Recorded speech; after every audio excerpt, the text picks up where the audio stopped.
श्री मुख्य प्राणांतर्गत श्री लक्ष्मी वेंकटेशो विजयते श्री ಪುರುಷೋತ್ತಮ ಮಾಸದಲ್ಲಿ ಜಪಿಸುವ 33 ಮಂತ್ರಗಳು. ಪುರಾಣನ ರಿಪೀಟ್ ಹೋಗ್ತಾ.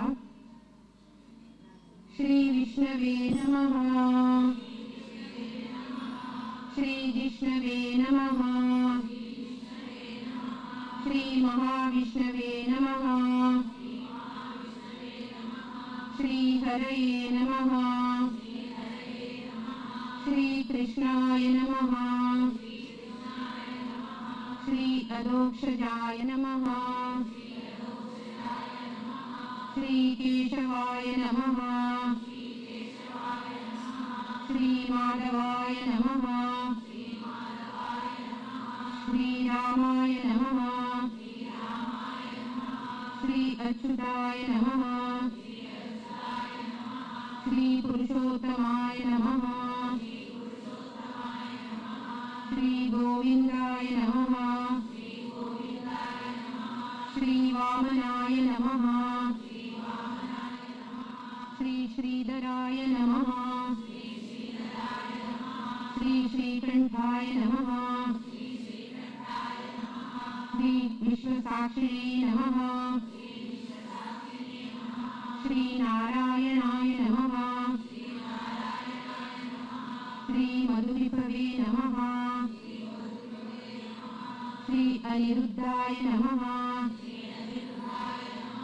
ಶ್ರೀ ತ್ರಿವಿಕ್ರಮಾಯ ನಮಃ, ಶ್ರೀ ವಾಸುದೇವಾಯ ನಮಃ, ಶ್ರೀ ಜಗದ್ಗುರುನಯೇ ನಮಃ, ಶ್ರೀ ಶೇಷಕಲ್ಪನಿವಾಸಿನೇ ನಮಃ, ಶ್ರೀ ಸಂಕರ್ಷಣಾಯ ನಮಃ, ಶ್ರೀ ಪ್ರದ್ಯುಮ್ನಾಯ ನಮಃ, ಶ್ರೀ ದೈತಾರಯೇ ನಮಃ, ಶ್ರೀ ವಿಶ್ವತೋಮುಖಾಯ ನಮಃ, ಶ್ರೀ ಜನಾರ್ದನಾಯ ನಮಃ, ಶ್ರೀ ಧರಾಧರಾಯ ನಮಃ, ಶ್ರೀ ಗರುಡಧ್ವಜಾಯ ನಮಃ, ಶ್ರೀ ಋಷಿಕೇಶಾಯ ನಮಃ, ಶ್ರೀ ಪದ್ಮನಾಭಾಯ ನಮಃ,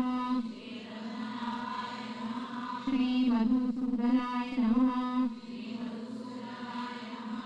ಗೋವರ್ಧನಧರಂ ವಂದೇ ಗೋಪಾಲಂ ಗೋಪರೂಪಿಣಂ ಗೋಕುಲೋತ್ಸವಮೀಶಾನಂ ಗೋವಿಂದಂ ಗೋಪಿಕಾಪ್ರಿಯಂ. ಶ್ರೀ ಕೃಷ್ಣಾರ್ಪಣಮಸ್ತು.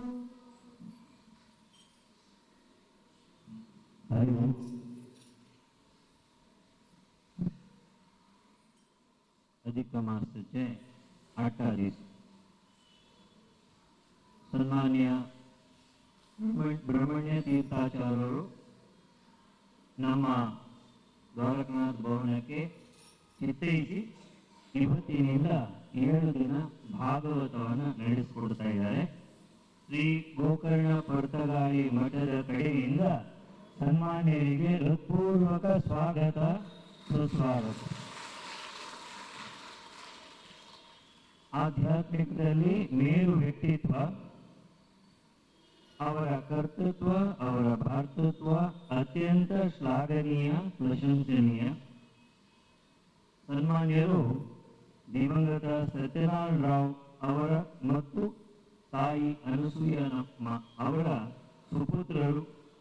ಚನ್ನಪಟ್ಟಣದಲ್ಲಿ ಅವರು ಹುಟ್ಟಿ ವ್ಯಾಸಂಗವನ್ನು ಮಾಡಿ ಶ್ರೀ ರಾಘವೇಂದ್ರ ಸ್ವಾಮಿಗಳ ಅರ್ಚಕರಾಗಿ 30 ವರ್ಷಗಳ ಸತತ ಸೇವೆಯನ್ನು ಮಾಡಿದ್ದಾರೆ. ನಮ್ಮ ಲೌಕಿಕ ವಿದ್ಯೆ ಬಿಕಾಂ ಆದ್ರೂ ಅವರ ಜೀವನದಲ್ಲಿ ಬಹಳ ಕಾಮ್. ವೈದಿಕ ವಿದ್ಯೆಯಲ್ಲಿ ಪಾರಂಗತ, ನಿಷ್ಣಾತ, ವೇದಾಂತ, ಭಾಗವತ, ಮಹಾಭಾರತ, ರಾಮಾಯಣ, ಋಗ್ವೇದ ಅಧ್ಯಯನ, ಪೌರೋಹಿತ್ಯ, ಅನೇಕ ಸಂಘ ಸಂಸ್ಥೆಗಳಲ್ಲಿ ಪಾಠ, ಪ್ರವಚನ, ಅಧ್ಯಯನ, ಅಧ್ಯಾಪನ ಇದು ಅವರ ಮೇರು ವ್ಯಕ್ತಿತ್ವಕ್ಕೆ ಹಿಡಿದ ಕನ್ನಡಿ. ನೋಡಲಿಕ್ಕೆ ವಾಮನ, ಆದರೆ ವಿದ್ವತ್ತಿನಲ್ಲಿ ತ್ರಿವಿಕ್ರಮ. ಅವರ ಚಿಂತನ ಮಂಥನ ಸಮಾಜಕ್ಕೆ ಸಿಗ್ತಾ ಇದೆ ನಿರಂತರ. ಅವರ ವೇದಾಧ್ಯಯನ ಮಾಡಿದ್ದು ಸನ್ಮಾನ್ಯ ಎನ್ ಕೆ ವ್ಯಾಸರಾವ್ ಅವರ ವೇದಾಂತವನ್ನ ಡಾಕ್ಟರ್ ಎನ್ ವೆಂಕಟೇಶ್ ಆಚಾರ್ ಅವರ ಬಳಿ ಕಲಿತು ಅವರ ಗುರುಗಳು ಪೂಜ್ಯರಾದ ಪೇಜಾವರ ಮಠಾಧೀಶರು. ಹೀಗೆ ಆಧ್ಯಾತ್ಮಿಕದಲ್ಲಿ 10 ಹಲವು ಕಡೆ ಪ್ರವಚನಗಳನ್ನು ನೀಡಿ ನಾಡಿನಾದ್ಯಂತ ಪ್ರಖ್ಯಾತರು ಶ್ರೀಯುತ ಬ್ರಹ್ಮಣ್ಯ ತೀರ್ಥಾಚಾರ್ಯರವರು. ಈಗಾಗಲೇ ನೈಮಿಷಾರಣ್ಯದಲ್ಲಿ ಪ್ರವಚನ ಮುಗಿಸಿ ಇವತ್ತು ಮಾತ್ರ ಬಂದಿದ್ದವರು. ಅವರಿಗೆ ಮತ್ತೊಮ್ಮೆ ನಮ್ಮ ದ್ವಾರಕನಾಥ ಭವನದಿಂದ, ನಮ್ಮ ಗೌಡ ಸಾರಸ್ವತ ಬ್ರಾಹ್ಮಣ ಸಮಾಜದ ಕಡೆಯಿಂದ, ಎಲ್ಲರ ಕಡೆಯಿಂದ ತುಂಬು ಹೃದಯದ ಸ್ವಾಗತ. 7 ದಿವಸ ನಾವು ಪ್ರಾರಂಭ ಮಾಡಿದ್ವಿ ನರಸಿಂಹ ಪುರಾಣದಿಂದ. ರಾಮವಿಠಲ ಆಚಾರ್ಯರು 7 ದಿವಸ, ನಿನ್ನೆಗೆ ಅದು ಸಮಾಪ್ತಿ. ಇವತ್ತಿನಿಂದ ಸನ್ಮಾನ್ಯ ಬ್ರಹ್ಮಣಾಚಾರ್ಯರವರು 7 ದಿನಗಳ ಕಾಲ ಭಾಗವತವನ್ನ ನಮ್ಮೆಲ್ಲರಿಗೂ ಉದ್ಬೋಧನೆ ಮಾಡಲಿದ್ದಾರೆ. ಅವರ ಈ ಒಂದು ಕೈಂಕರ್ಯಕ್ಕೆ ಮತ್ತೊಮ್ಮೆ ಅಭಿನಂದನೆ ತಿಳಿಸಿ ಎಲ್ಲರ ಪರವಾಗಿ ಅವರಲ್ಲಿ ಭಾಗವತವನ್ನ ಪ್ರಾರಂಭ ಮಾಡಿ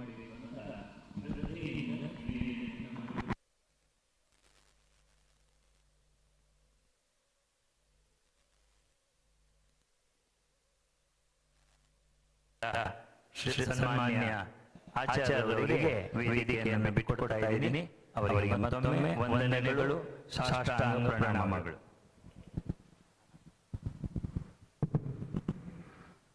ಗುರುಗಳೇ, ನಮ್ಮ ಪಡೆದಿಂದ ನಮ್ಮ ಕೊಂಕಣಿಯಲ್ಲಿ ಮಾತಾಡ್ತಾರೆ. ಹಂಗ ವಿರಾಜಮಾನ ಜಮಸಿಲೆ ಪುರುಷೋತ್ತಮ ದೇವ ನಮಸ್ಕಾರ ಕೋರ್ನು. ತಶಿಸಿ ಅಮ್ಗೆಲ್ಲರಿಗೂ श्री विद्याधीश स्वामीला चरणारविंद नमस्कार करून आजच्या अधिक मासाचे 7th डे आज सर्व जणांना स्वागत करून आजच्या भागवताचे 7 दिवसाचे सेवादार वामनाचार्य मामेल्याची तांका हाव आता संकल्प करून दाखवतास. त्या भागवत करताना संकल्प कर म्हणून सांगला. तशी त्या करू का हाव पैतास. तशी एक दिवस सेवा आधी अनेक 7 दिवसाचे सेवादाराची मनमाय मामामध्ये धर्मपत्नी तांका हांव स्वागत करतास. आणि एक दिवसाचे सेवादार आजी आमगेलो वेंकटेश मामाची आणि तशीची पौर्णिमा पै तन्नी असाची तांकाय भागवताच्या पुरजा आरती जारी तांकाय देवा प्रसाद दिवचास. धन्यवाद.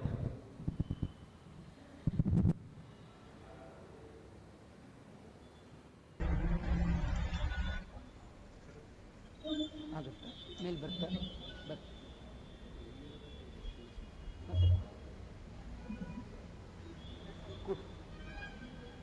ಗಂಟೆಯಲ್ಲಿ ಕಲ್ಯಾಣಾದ್ಭುತಗಾತ್ರಾಯ ಕಾಮಿತಾರ್ಥಪ್ರದಾಯಿನಿ ಶ್ರೀಮದ್ವೆಂಕಟನಾಥಾಯ ಶ್ರೀನಿವಾಸಾಯ ತೇ ನಮಃ.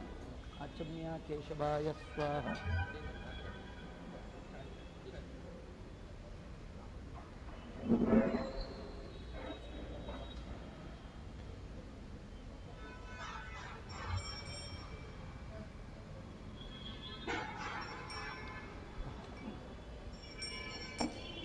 अचम्या केशवाय स्वाहा. नारायणाय स्वाहा. माधवाय स्वाहा. गोविंदाय नमः. विष्णवे नमः. मधुसूदनाय नमः. त्रिविक्रमाय नमः. वामनाय नमः. श्रीधराय नमः. ऋषिकेशाय नमः. ओं पद्मनाभाय नमः. दामोदराय नमः. संकर्षणाय नमः. वासुदेवाय नमः. प्रद्युम्नाय नमः. निरुद्धाय नमः. पुरुषोत्तमाय नमः. दोक्षजाय नमः. नारसिंहाय नमः. अच्युताय नमः. जनार्दनाय नमः. उपेन्द्राय नमः. हरये नमः. ओं श्रीकृष्णाय नमः. ओं प्रणवस्य परब्रह्मर्षिः परमात्मा देवता दैवी गायत्री छंद प्राणायामे विनियोगः. ओं भूः ओं भुवः ओं सुवः ओं महः ओं जनः ओं तपः ओं सत्यं तत्सवितुर्वरेण्यं भर्गो देवस्य धीमहि धियो यो न प्रचोदयात्. ओमा पूज्योतिरसो मृतं ब्रह्म भूर्भुवस्वरं शुभे शोभने मुहूर्ते आद्य ब्रह्मणः द्वितीय परार्धे श्रीश्वेतवराह कल्पे वैवस्वतमन्वन्तरे कलियुगे प्रथमपादे जम्बूद्वीपे गोदावर्याः दक्षिणदिशाले वार्षिके बौद्धावतारे रामक्षत्रचान्द्रमानेन अस्य प्रभवादि षष्टि संवत्सराणां मध्ये श्री शोभनकृतनाम संवत्सरस्य दक्षिणायने वर्ष ऋतौ अधिकश्रावणमासे शुक्लपक्षे सप्तम्यां शुभतिथौ वासरः वासरस्तु भौमवासरयुक्तायां चित्ता नक्षत्रे सिद्धियोगे वणिजकरणे एवं गुणविशेषण विशिष्टायां अस्यां शुभतिथौ शोभनदेवतान्तर्यामी सकल वेद सकल सूत्र सकल सच्छास्त्र प्रतिपाद्य श्रीमद्भागवत प्रतिपाद्य रुक्मिणी सत्यभामा समेत श्री गोपाल कृष्ण प्रेरणया गोपाल कृष्ण प्रीत्यर्थम गोत्रोद्भवस्य कौंडिन्य गोत्रोद्भवस्य नक्षत्रे रेवती नक्षत्रे मीन राशो जातस्य नामधेयस्य वामन शर्मणः ममान्थेले धर्मपत्न्याः इन नक्षत्रे रोहिणी वृषभ राशो जातायाः गीता नाम्याः नक्षत्र श्रवण नक्षत्रे मकर सुधीन्द्रनामदेस्य मधुवनि तस्य कान्तायाः दिव्य श्रीरम्याः मिथुन राशो जातायाः नक्षत्रे सिंहराशो जातस्य विद्धिनाम्याः सुरभिनाम्याः चित्ता नक्षत्रे कन्या राशो जातस्य तस्य सह कुटुम्बस्य क्षेमस्थैर्य धैर्य विजय वीर्य आयुरारोग्य ऐश्वर्याभिवृद्ध्यर्थं चिंतितमनोभीष्टबल सिद्ध्यर्थं ज्ञान भक्ति वैराग्यादि सिद्ध्यर्थं ನೋಡಿ ಕೂತವರೆಲ್ಲ ರಿಪೀಟ್ ಮಾಡಿ ಅಹಂ ಅತೀತಾನ ಅನೇಕ ಜನ್ಮ ದುಷ್ಕರ್ಮ ನಿವೃತ್ತಿ ಪುರಸ್ಸರ ಆಧ್ಯಾತ್ಮಿಕ ಆದಿಭೌತಿಕ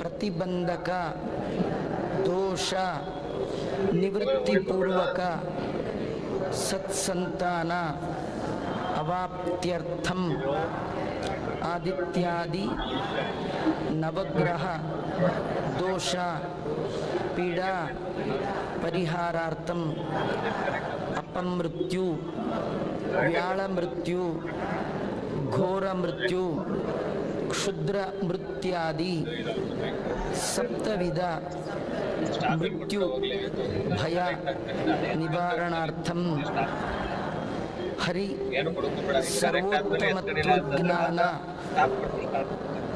भक्ति वैराग्य सिद्ध्यर्थम अंत्यकाले विशेषतः विष्णोः स्मरण सिद्ध्यर्थम श्री गोपाल कृष्ण अभिन्नात्मक कुलदेवता अभिन्नात्मक मास नियामक पुरुषोत्तम प्रीत्यर्थम भारद्वाज गोत्रोद्भवस्य ब्रह्मण्याचार्य शर्मणः शुकरूपिणः वदनारविन्दात्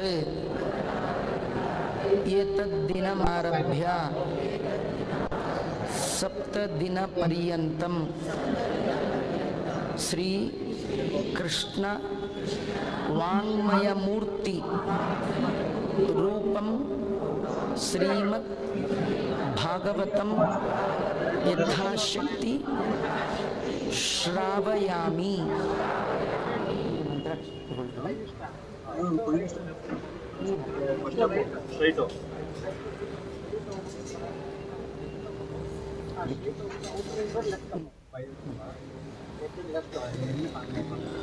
ನಾನು ಸಂಕಲ್ಪ ಮಾಡಿಸ್ಬಿಟ್ಟೆ. ಸಂಕಲ್ಪ ಏನು ಮಾಡಿಸಿದೆ ಅಂದರೆ, ನೀವೆಲ್ಲ 7 ದಿನ ಬರ್ತೀರಿ ಅಂತ. ಇನ್ನೆಲ್ಲ ನಿಮಗೆ ಬಿಟ್ಟದ್ದು. ನೀವು ಯಾರು ಬರಲಿ ಬಿಡಲಿ, ನಾನಂತೂ 7 ದಿನ ಬಂದೇ ಬರ್ತೇನೆ. ಇದೊಂದು ಸತಿ ಮತ್ತೆ ನಾ ಹೇಳಿದ್ದನ್ನು ಪ್ರಾರ್ಥನೆ ಮಾಡ್ಕೊಳ್ಳಿ, ಕೂತ್ ಕಡೆನೆ ಬನ್ನಿ. ಅಮ್ಮ ಬಾ, ಅಲ್ಲ ದೇವ್ರಿಗೆ ಹಾಕಿ ಸರಿ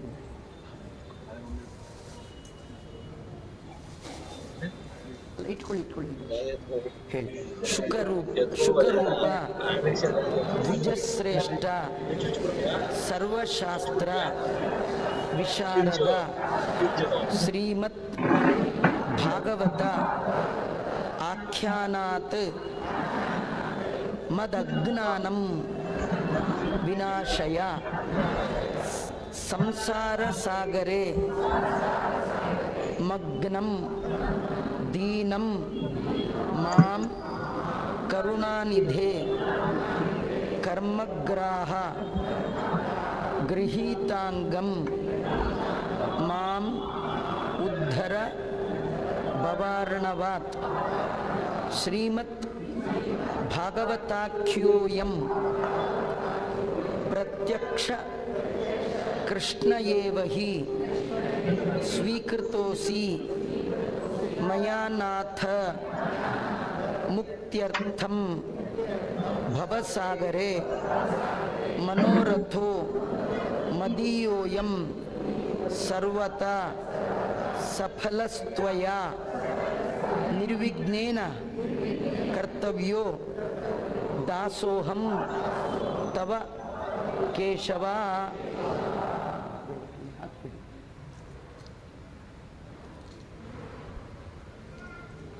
ಎಲ್ಲ ಹೇಳಿ. ನಮೋ ಬ್ರಹ್ಮಣ್ಯ ದೇವಾಯ ಗೋಬ್ರಾಹ್ಮಣ ಹಿತಾಯ ಚ ಜಗದ್ಹಿತಾಯ ಕೃಷ್ಣಾಯ ಗೋವಿಂದಾಯ ನಮೋ ನಮಃ. ನನ್ನ ಮೇಲೆ ಹಾಕಿ ನಮಸ್ಕಾರ. ನನ್ನ ಮೇಲೆ ಹಾಕಿ ನಮಸ್ಕಾರ ಮಾಡಿ ಕೂತ್ಕೊ. ಇಲ್ಲ ಕೂತ್ಕೊ. ಹಾಂ ಕೃಷ್ಣ.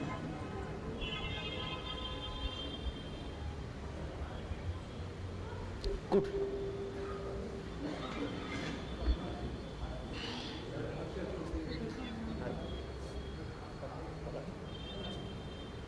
ಇಲ್ಲಿ ಒಂದು ದೀಪ ಇಟ್ಬಿಡಿ, ನಾನೇ ಹಚ್ಕೊಳ್ಳಿಕ್ಕೆ ಸರಿ ಹೋಗುತ್ತೆ.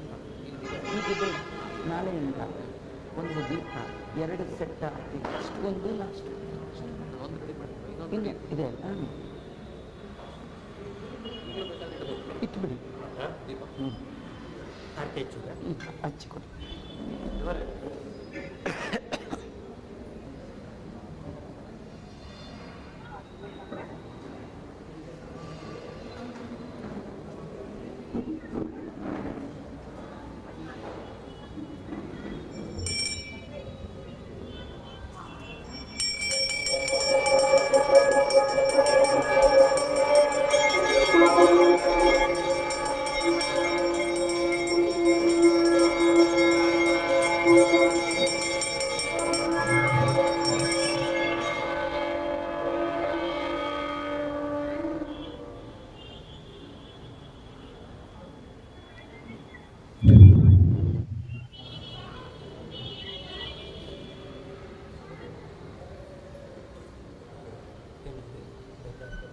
ಇನ್ನೊಂದು ದೀಪ ಒಂದು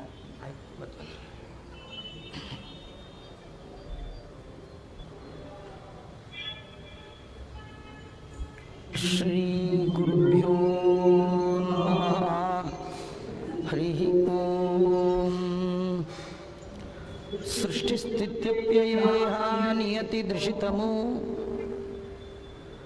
ಬಂಧಮೋಕ್ಷಾಶ್ಚ ಯಸ್ಮಾತ್ ಅಸ್ಯ ಶ್ರೀ ಬ್ರಹ್ಮರುದ್ರ ಪ್ರಭೃತಿ ಸುರನರದ್ವೀಷ ಶತ್ರುಆತ್ಮಕಸ್ಯ ವಿಷ್ಣುರ್ವ್ಯಸ್ತಾ ಸಮಸ್ತಾಃ ಸಕಲ ಗುಣ ನಿಧಿ ಸರ್ವದೋಷವ್ಯಪೇತಃ ಪೂರ್ಣಾನಂದೋ ವ್ಯಯೋ ಯೋ ಗುರುರಪಿ ಪರಮಶ್ಚಿಂತಯೇತಂ ಮಹಾಂತಂ ಓಂ ಜನ್ಮಾದ್ಯಸ್ಯ ಯತೋನ್ವಯಾದಿತರತಶ್ಚ ಅರ್ಥೇಷ್ವಭಿಘ್ನಸ್ವರಾಟ್ ತೇನೇ ಬ್ರಹ್ಮಹೃದಯಾದಿಕವಯೇ ಮುಖ್ಯಂತಿ ಯಂ ಸೂರಯಃ ತೇಜೋ ವಾರಿಮೃದಂ ಯಥಾ ವಿನಿಮಯೋ ಯತ್ರ ತ್ರಿಸರ್ಗೋ ಮೃಷಾ ಧಾಮ್ನಾ ಸ್ವೇನ ಸದಾ ನಿರಸ್ತಕುಹಕಂ ಸತ್ಯಂ ಪರಂ ಧೀಮಹಿ ಬುದ್ಧಿರ್ಬಲಂ ಯಶೋಧೈರ್ಯಂ ನಿರ್ಭಯತ್ವಮರೋಗತ ಅಜಾಡ್ಯಂ ವಾಕ್ಪಟುತ್ವಂಚ ಹನುಮತ್ಸ್ಮರಣಾತ್ ಭವೇತ್ ಭವತಿ ಯದನುಭಾವಾತ್ ಎಡಮೂಕೋಪಿ ವಾಗ್ಮಿ ಜಡಮತಿರಪಿ ಜಂತುರ್ಜಾಯತೆ ಪ್ರಾಜ್ಞಮೌಲಿಃ ಸಕಲವಚನ ಚೇತೋ ದೇವತಾ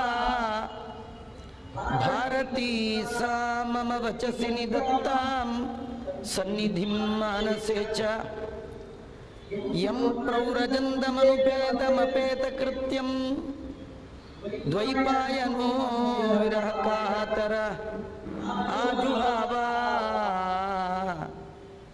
ಪುತ್ರೇತಿ ತನ್ಮಯತಯಾ ತರವೋಪಿ ನೇದುಃ ತಂ ಸರ್ವಭೂತ ಹೃದಯಂ ಮುನಿಮಾನತೋಸ್ಮಿ ನಮೋ ವಸ್ತಾತ್ವಿಕಾ ದೇವಾ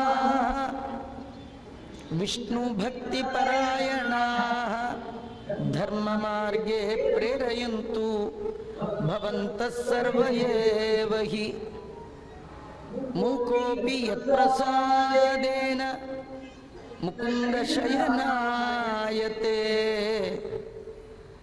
ರಾಜರಾಜಾಯತೆ ರಿಕ್ತೋ ರಾಘವೇಂದ್ರಂ ತಮಾಶ್ರಯೇ ತಪಸ್ವಾಧ್ಯಾಯ ಶುಶ್ರೂಷ ಕೃಷ್ಣ ಪೂಜಾರತಂ ಮುನಿಂ ವಿಶ್ವೇಶಂ ಇಷ್ಟದಂ ವಂದೇ ಪರಿವ್ರಾಟ್ ಚಕ್ರವರ್ತಿನಂ ಆಪಾದಮೌಲಿಪರ್ಯಂತಂ ಗುರುಣಾಮಾಕೃತಿಂ ಸ್ಮರೇತ್ ತೇನ ವಿಘ್ನಾಃ ಪ್ರಣಶ್ಯಂತಿ ಸಿದ್ಧ್ಯಂತಿ ಚ ಮನೋರಥಾಃ ಸ್ವಸ್ತ್ಯಸ್ತು ಸತಾಂ.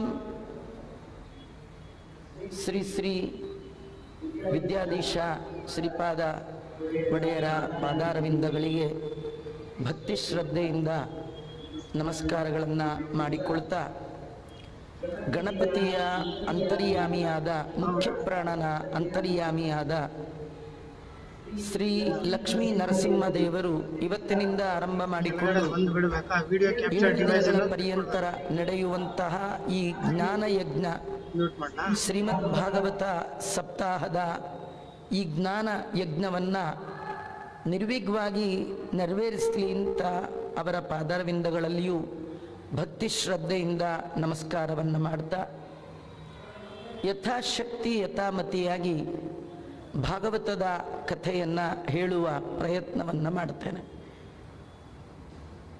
ವೇದವ್ಯಾಸ ದೇವರಿಂದ ರಚಿತವಾದ 18 ಪುರಾಣಗಳಲ್ಲಿ ಕಟ್ಟಕಡೆಯದಾಗಿ ವೇದವ್ಯಾಸ ದೇವರು ನಿರ್ಮಾಣ ಮಾಡಿದ ಪುರಾಣ ಶ್ರೀಮದ್ ಭಾಗವತ. ಈ ಭಾಗವತ 18,000 ಶ್ಲೋಕ, 344 ಅಧ್ಯಾಯ, 12 ಸ್ಕಂದ, ಶುಕ ಮತ್ತು ಪರೀಕ್ಷಿತ ಮಹಾರಾಜರ ಸಂವಾದ ರೂಪದಲ್ಲಿ ಇರ್ತಕ್ಕಂಥದ್ದು. ನಿಮಗೆ ಸಿಗುವ ದಿನಕ್ಕೆ 1 ಗಂಟೆ 1.5 ಗಂಟೆ ಈ ಕಾಲಾವಕಾಶದಲ್ಲಿ 7 ಗಂಟೆ ಅಥವಾ 10 ಗಂಟೆಗಳ ಒಟ್ಟು ಕಾಲಾವಕಾಶದಲ್ಲಿ 18,000 ಶ್ಲೋಕವನ್ನು ಹೇಳಲಿಕ್ಕೆ ಸಾಧ್ಯ ಇಲ್ಲ. ಭಾಗವತದಲ್ಲಿ ಬರುವ ಎಲ್ಲ ಆಖ್ಯಾನವನ್ನು ಪರಿಪೂರ್ಣವಾಗಿ ಹೇಳಲಿಕ್ಕೂ ಸಾಧ್ಯ ಇಲ್ಲ. ಸಪ್ತಾಹ ಕ್ರಮ ಅಂದರೆ ಸೂರ್ಯ ಉದಯದಿಂದ ಆರಂಭ ಮಾಡಿಕೊಂಡು ಸೂರ್ಯ ಅಸ್ತಮಾನ ಆಗುವ ತನಕ ಕೇಳಬೇಕು. ಕೇಳೋರು ಹೇಗೂ ಕೇಳ್ಬೋದು, ಹೇಳೋರು ಹೇಳಬೇಕಂತೆ. ಆದರೆ ಕೇಳೋವ್ರಿಗೂ ಕೇಳುವ ತಾಕತ್ತು ಬೇಕು, ಹೇಳೋರಿಗೂ ಅಷ್ಟು ಹೇಳುವ ತಾಕತ್ತು ಬೇಕು. ಆದರೆ ಕೇಳುವ ಅಷ್ಟು ದೊಡ್ಡ ಯೋಗ್ಯತೆ ನಮ್ಮದಲ್ಲ. ದೇವರು ತುಂಬ ಕರುಣಾಮಯ. ಈಗಿನ ನಮ್ಮ ಶಕ್ತಿ ಯೋಗ್ಯತೆಗೆ ಅನುಗುಣವಾಗಿ ಶ್ಲೋಕಾರ್ಧಂ ಶ್ಲೋಕಪಾದಂಬ, ನಿತ್ಯ ಒಂದು ಶ್ಲೋಕ ಅಥವಾ ಅರ್ಧ ಶ್ಲೋಕ ಅಥವಾ 4ನೇ ಒಂದು ಸಾಲು ಶ್ಲೋಕವನ್ನು ಭಾಗವತ ಕೇಳಿದರೂ ಕೂಡ ಭಾಗವತದಲ್ಲಿ ಬಂದ ಒಂದೊಂದು ಅಕ್ಷರ ಶ್ರವಣ ಮಾಡಿದ್ದರೆ ಕಪಿಲ ಗೋದಾನ ಮಾಡಿದ ಫಲ ಬರ್ತಾರೆ. ಅದರಲ್ಲಿಯೂ ಈ ಮಾಸ 36 ತಿಂಗಳಿಗೆ ಅರ್ಥಾತ್ 3 ವರ್ಷಕ್ಕೆ ಒಮ್ಮೆ ಬರುವಂತಹ ಈ ಮಾಸ ಇದು ಮಾಸಗಳಲ್ಲಿಯೇ ಉತ್ತಮ. ಕಾರಣ ಈ ಮಾಸದ ಅಭಿಮಾನಿ ಸ್ವಯಂ ಪುರುಷೋತ್ತಮ. ಭಗವದ್ಗೀತೆಯಲ್ಲಿ ಯಾವ ಪುರುಷೋತ್ತಮ ಅಧ್ಯಾಯ ಇದೆ ಅದರಲ್ಲಿ ಉತ್ತಮ ಪುರುಷಸ್ತ್ವನ್ಯ ವರ್ಣನೆ ಮಾಡಿದ್ದಾನೆ. ಆ ಪುರುಷೋತ್ತಮ ಕೃಷ್ಣ ಈ ಮಾಸಕ್ಕೆ ಅಭಿಮಾನಿ ದೇವತೆ. ಯಾವ ಸತ್ಕರ್ಮವನ್ನು ಮಾಡಿದರೂ ಫಲ ಬಹಳ ಬರುವಂಥದ್ದು. ಅದಕ್ಕಾಗಿಯೇ ಈ ಮಾಸಕ್ಕೆ ಅಧಿಕ ಮಾಸ ಅಂತ ಕರೀತಾರೆ. ನಾವು ಸ್ವಲ್ಪ ಧರ್ಮದ ಕಾರ್ಯವನ್ನು ಮಾಡಿದರೂ ಸಂತೃಪ್ತನಾದ ಭಗವಂತ ಅಧಿಕವಾದ ಫಲವನ್ನು ಈ ಮಾಸದಲ್ಲಿ ಕೊಡ್ತಾನಂತೆ. ಈ ಮಾಸದಲ್ಲಿ ಶ್ರೀಮದ್ ಭಾಗವತ ಶ್ರವಣ ಮಾಡಿದರೆ ಎಷ್ಟು ಫಲ ಅನ್ನೋದನ್ನು ಹೇಳಲಿಕ್ಕೆ ಬ್ರಹ್ಮದೇವರಿಗೂ ಆಗಲ್ಲಂತ, ಅಷ್ಟು ಫಲದಿಂದ ಕೂಡಿರ್ತಕ್ಕಂಥದ್ದು. ಹಾಗಾದರೆ ನಮಗೆಲ್ಲ ಭಾರಿ ಫಲ ಬರುತ್ತೆ ಈ ಎಕ್ಸ್ಪೆಕ್ಟೇಷನ್ ಇಟ್ಕೊಂಡು ಕೊಡಬಾರ್ದು. ದೇವರು ಪ್ರೀತನಾಗಲಿ ಎನ್ನುವ ಭಾವ ಮಾತ್ರ ಇರಬೇಕು. ಯಾಕಂದರೆ ಕರ್ಮಣ್ಯೇವಾಧಿಕಾರಸ್ಥೆ ಮಾ ಫಲೇಷು ಕದಾಚನ. ಯಾವತ್ತೂ ಯಾವ ಕರ್ಮ ಮಾಡುವಾಗಲೂ ಕರ್ಮದ ಹಿನ್ನೆಲೆಯಲ್ಲಿ ಕಾಮನೆ ಇರಬಾರ್ದು.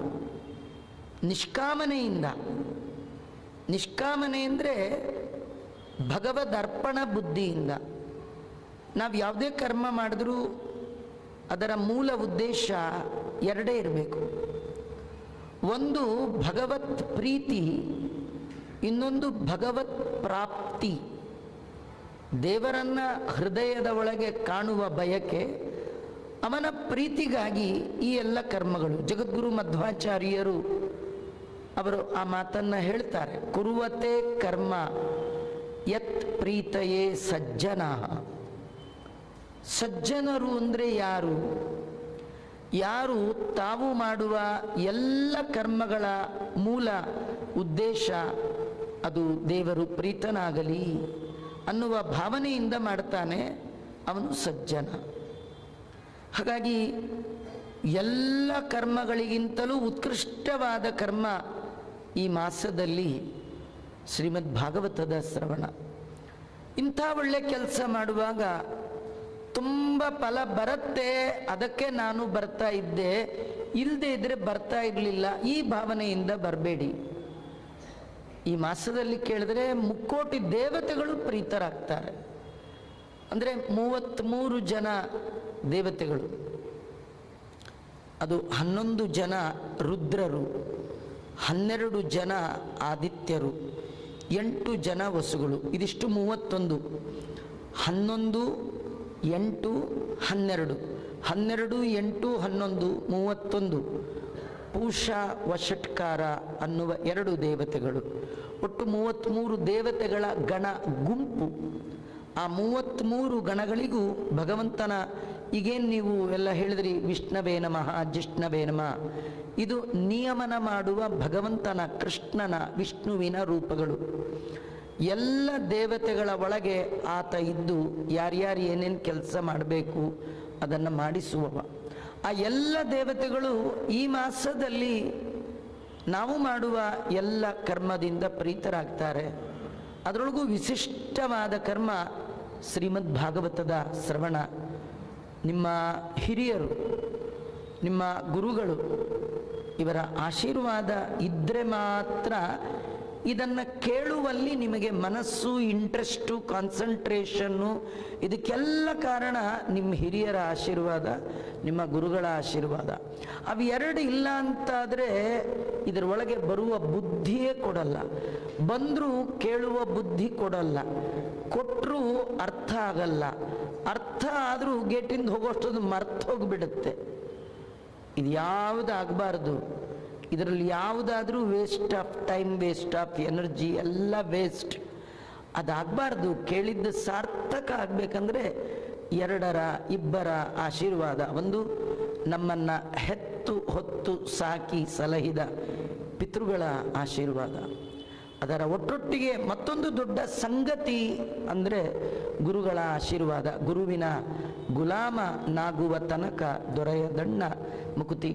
ನಿಮ್ಮಲ್ಲಿ ಭಾರಿ ಒಳ್ಳೆ ಶ್ರದ್ಧೆ. ನಾನು ಸ್ವಾಮಿಗಳ ಸನ್ನಿಧಾನದಲ್ಲಿಯೂ ಅನೇಕ ಬಾರಿ ಉಪನ್ಯಾಸ ಮಾಡಿದ್ದೇನೆ. ಕಾಶಿ ಮಠ ಮತ್ತು ಪರತಗಾಳಿ ಗೋಕರ್ಣ ಮಠದಲ್ಲಿ ಎರಡೂ ಕಡೆ. ಆದರೆ ನಿಮ್ಮಲ್ಲಿ ಆ ಗುರುವಿನ ಭಕ್ತಿ ಎಲ್ಲರಿಗೂ ಕೂಡ ಅದು ಮಾದರಿ. ಹೇಗೆ ಗುರುಗಳಲ್ಲಿ ಭಕ್ತಿ ಮಾಡಬೇಕು, ಅದು ನಿಜವಾಗಿಯೂ ಆದರ್ಶಪ್ರಾಯವಾಗಿರ್ತಕ್ಕಂಥದ್ದು. ಆ ಗುರುವಿನಲ್ಲಿ ಮಾಡುವ ಭಕ್ತಿಯೇ ಭಗವದ್ಭಕ್ತಿಗೆ ಕಾರಣ ಆಗುತ್ತೆ. ಮುಕುಂದ ಭಕ್ತಿಯೈ ಗುರು ಭಕ್ತಿ ಜಾಯೈ. ಗುರುವಿನಲ್ಲಿ ಭಕ್ತಿ ಇದ್ದಾಗ ಮಾತ್ರ, ಗುರು ಪ್ರಸನ್ನನಾದಾಗ ಮಾತ್ರ ಭಗವದ್ಭಕ್ತಿ ನಿಮಗೆ ಬರುತ್ತೆ. ಆ ಭಕ್ತಿಗೆ ಕಾರಣವಾದ ಭಗವಂತನ ಜ್ಞಾನ ಅದು ನಿಮಗೆ ಸಿಗುತ್ತೆ. ಆ ಭಗವಂತನ ಜ್ಞಾನ ಎಲ್ಲಿದೆ ಅಂದರೆ ಶ್ರೀಮದ್ ಭಾಗವತದ ಒಳಗೆ ಇರ್ತಕ್ಕಂಥದ್ದು.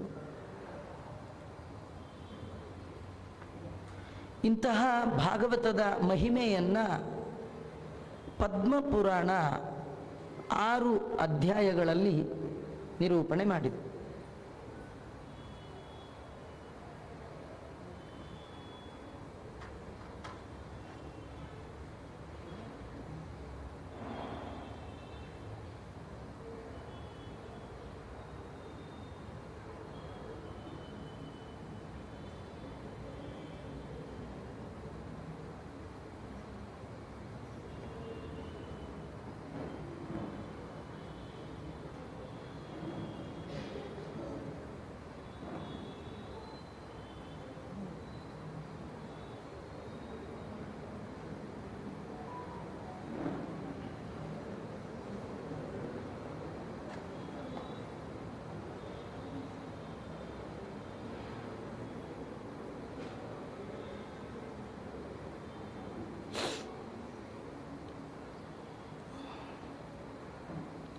ಯಾವುದೇ ಒಂದು ಪುರಾಣವನ್ನು ಕೇಳುವಾಗ ಅದರ ಮಹಿಮೆಯನ್ನು ಕೇಳಿದಾಗ ನಮಗೆ ಅದರಲ್ಲಿ ಒಂದು ಶ್ರದ್ಧಾ ಜಾಡ್ಯ ಹುಟ್ಟುತ್ತೆ, ಶ್ರದ್ಧೆ ಬರುತ್ತೆ.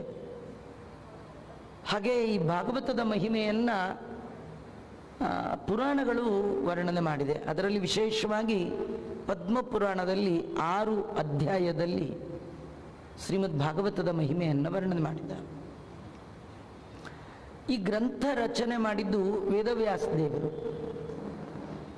ಈ ರಚನೆ ಮಾಡಲಿಕ್ಕೆ ಏನು ಉದ್ದೇಶ, ಯಾರು ಕೇಳಿದ್ರು? ಇದಕ್ಕೆ ಮುಂಚೆ ಇರಲಿ ಬಿಡಿ, ಇರಲಿ, ನಾಳೆ ನೋಡೋಣ. ಇದಕ್ಕೆ ಮುಂಚೆ ವೇದವ್ಯಾಸ ದೇವರು ಆಲ್ರೆಡಿ 17 ಪುರಾಣಗಳ ರಚನೆ ಮಾಡಿದರು. ಅದನ್ನು ಓದೋರೇ ಇಲ್ಲ. 18 ಯಾಕೆ ಮಾಡಿದ್ರು? ಇದರ ಹಿನ್ನೆಲೆ ಏನು, ಯಾರು ಕೇಳಿದ್ರು ಅಂತ, ಯಾರ ಸಲುವಾಗಿ ಈ ಗ್ರಂಥ ರಚನೆ ಮಾಡಿದ್ದಾರೆ?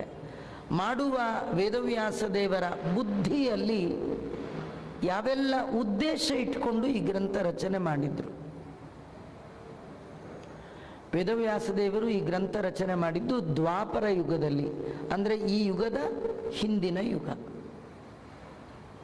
ಆಗ ಅವರು ಯೋಚನೆ ಮಾಡಿದ್ರಂತೆ, ಮುಂದೆ ಬರುವ ಯುಗ ಕಲಿಯುಗ. ಕಲಿಯುಗದಲ್ಲಿ ಸಾಮಾನ್ಯವಾಗಿ ಪಾಪಿಗಳ ಸಂಖ್ಯೆ ಜಾಸ್ತಿ.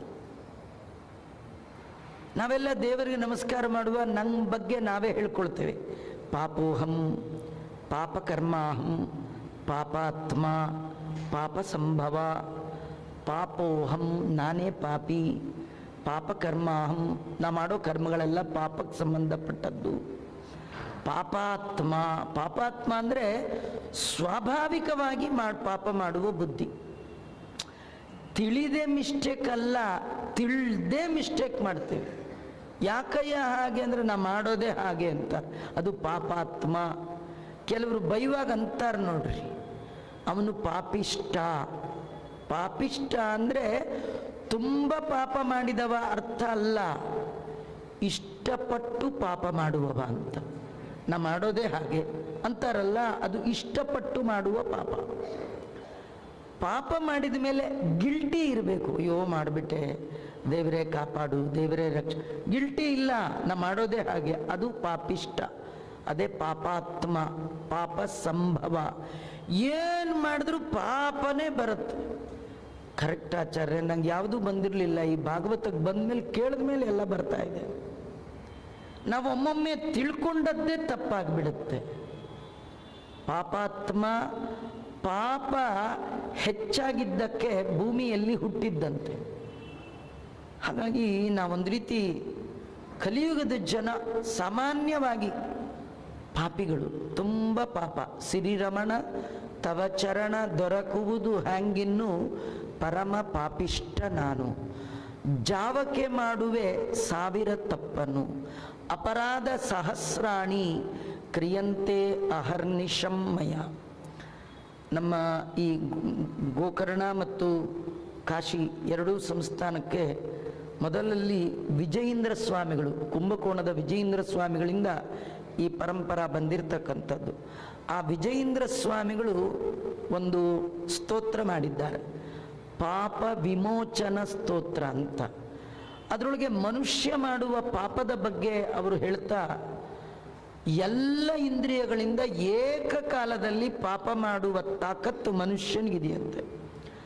ನೋಡಬಾರದ್ದನ್ನ ನೋಡ್ತಾ, ಕೇಳಬಾರದ್ದನ್ನ ಕೇಳ್ತಾ, ಹೋಗಬಾರದ ಕಡೆಗೆ ಹೋಗಿ, ತಿನ್ನಬಾರದ್ದನ್ನ ತಿಂತಾ ಇರುವ ಒಟ್ಟಿಗೆ ಎಲ್ಲ ಇಂದ್ರಿಯಗಳಿಂದ ಪಾಪ ಮಾಡುವಂಥ ದುರ್ಬುದ್ಧಿ ಈ ಮನುಷ್ಯಂದು.